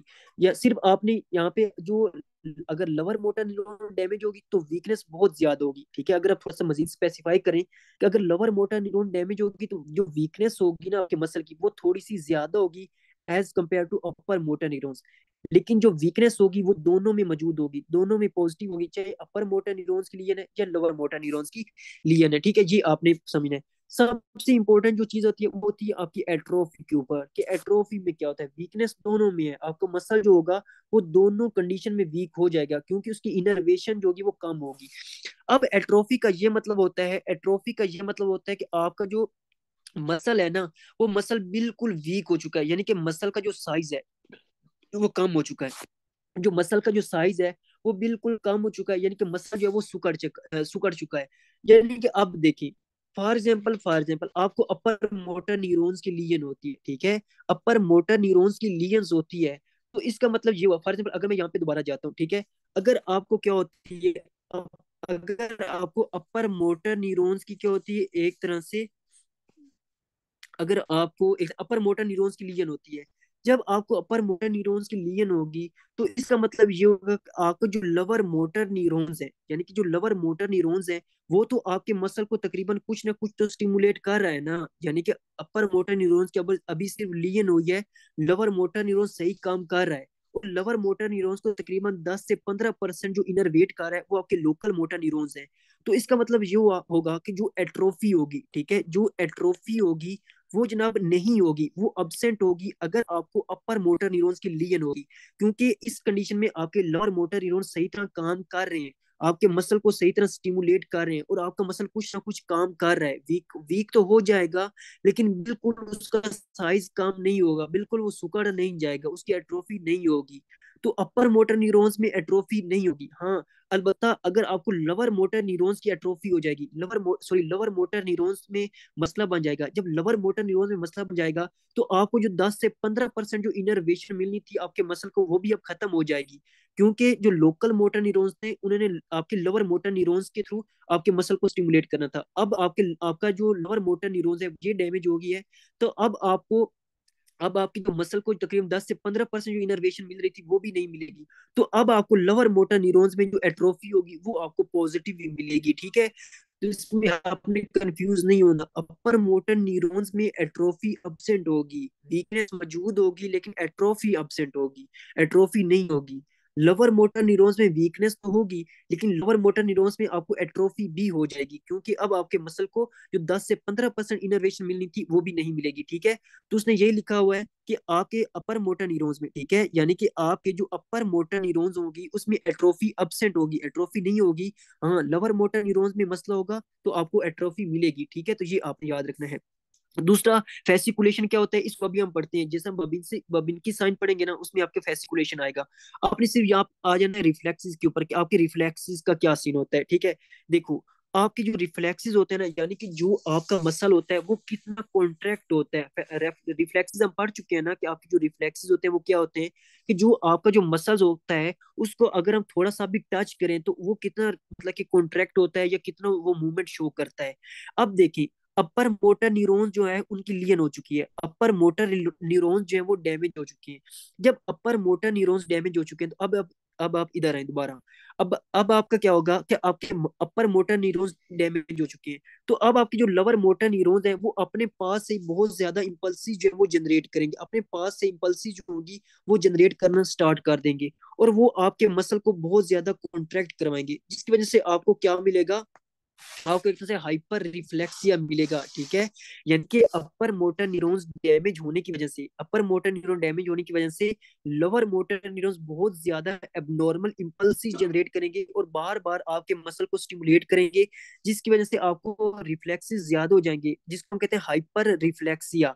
लेकिन अगर आपके लोअर मोटर न्यूरॉन डैमेज हो जाएंगे तो आपके जो मसल की कॉन्ट्रैक्शन हो जाएगी वो बिल्कुल कम हो जाएगी, जिसको हम कहेंगे आपको हाइपो रिफ्लेक्सिया। तो उसने यही बताया हुआ है कि जो आपका रिफ्लेक्सेस होते हैं, ठीक है, अपर मोटर न्यूरॉन डैमेज होने की वजह से आपको हाइपर रिफ्लेक्सिया होगा। ठीक है, यानी कि क्या होगा, आपके एक से हाइपर रिफ्लेक्सिया होगा, यानी कि आपकी जो मसल होंगे वो बहुत ज्यादा रिफ्लेक्सेस शो करेंगे। लेकिन लोअर मोटर न्यूरॉन डैमेज होने की वजह से आपको क्या मिलेगा, हाइपो रिफ्लेक्सिया मिलेगा, यानी कि अब आपके मसल की जो इनर्वेशन है वो कम हो रही है। ठीक है, तो इसको आपने लाजमी देखना है।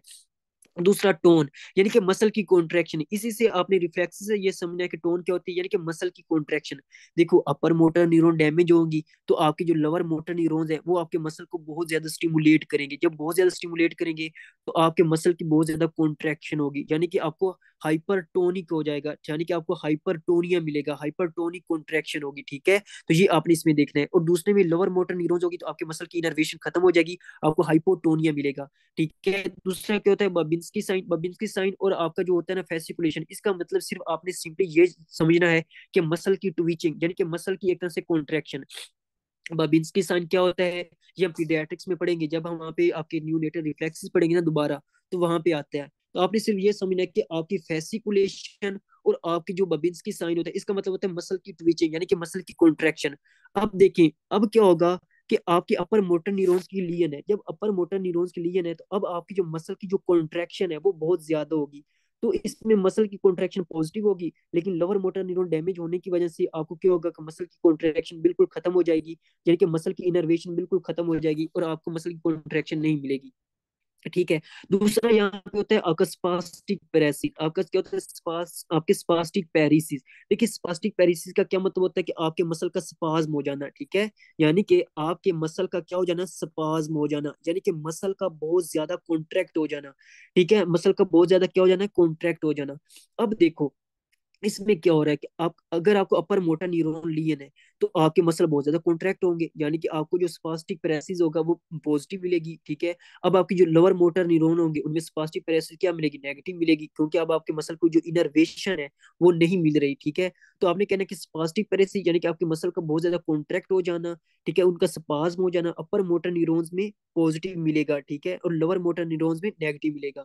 दूसरा इसी के साथ ये आप समझिए, आपका क्लास नाइस स्पास्टिसिटी, यानी कि इसमें भी आपके मसल का ये आपका एमसीक्यूज आता है ये वाला, यानी कि वो कहते हैं कि क्लास नाइस स्पास्टिसिटी कौन से मोटर न्यूरॉन की लियन की एक जो है वो क्लिनिकल फाइंडिंग है। ठीक है, यानी कि कौन से ऐसे मोटर न्यूरॉन्स हैं जिनकी लियन हो जाए तो आपको क्लास नाइफ स्पास्टिसिटी मिलती है। तो आपने कहना है कि जब आपको एक तरह से अपर मोटर न्यूरॉन्स लियन होती है ना, उनमें क्या होता है कि आपको क्लास नाइफ स्पास्टिसिटी मिलती है। देखिए स्पास्टिक पैरासिस में आपके मसल का स्पाज्म होता है लेकिन इतना ज्यादा नहीं होता।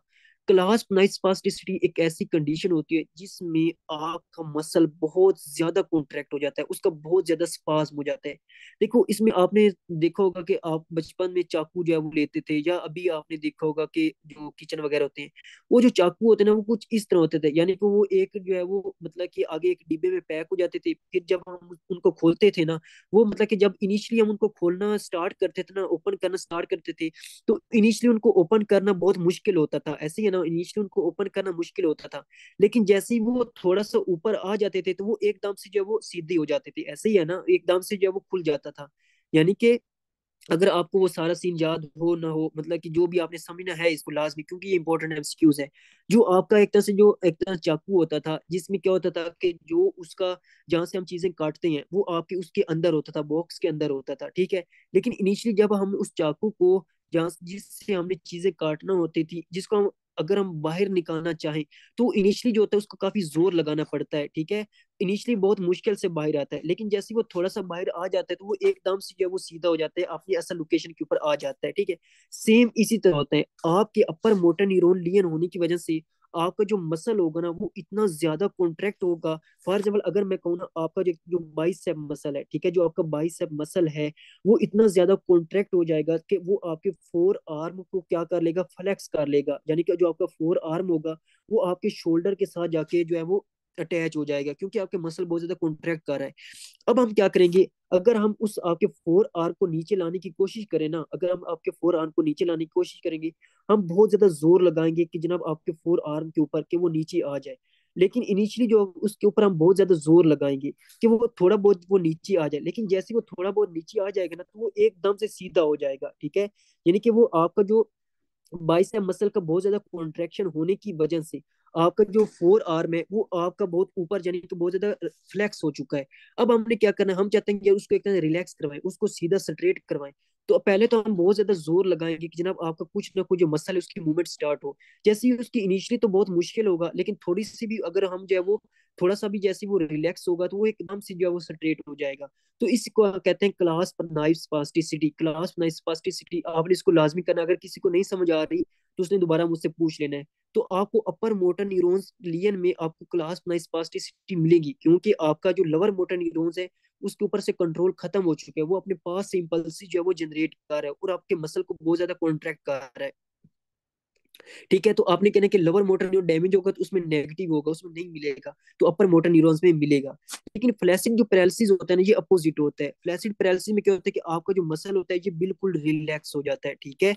यानी कि जो मसल होता है उसका पैरालिसिस हो जाता है, वो बिल्कुल रिलैक्स हो जाता है। अब आप देखें, अपर मोटर न्यूरॉन डैमेज होगी, जब अपर मोटर न्यूरॉन्स की लीजन हो जाएगी तो आपका जो एक तरह से जो मसल का रिलैक्स होना है, अब आपके मसल का रिलैक्स तो नहीं हो सकेगा, क्योंकि लोअर मोटर न्यूरॉन्स तो अपने पास से बहुत ज्यादा इंपल्स जनरेट कर रहे हैं, मसल को बहुत ज्यादा कॉन्ट्रैक्ट कर रहे हैं। तो इसका मतलब ये होगा कि अपर मोटर न्यूरॉन डैमेज होने की वजह से आपका जो मसल का पैरालिसिस है या मसल का बहुत ज्यादा रिलैक्स हो जाना है वो नहीं मिलेगा।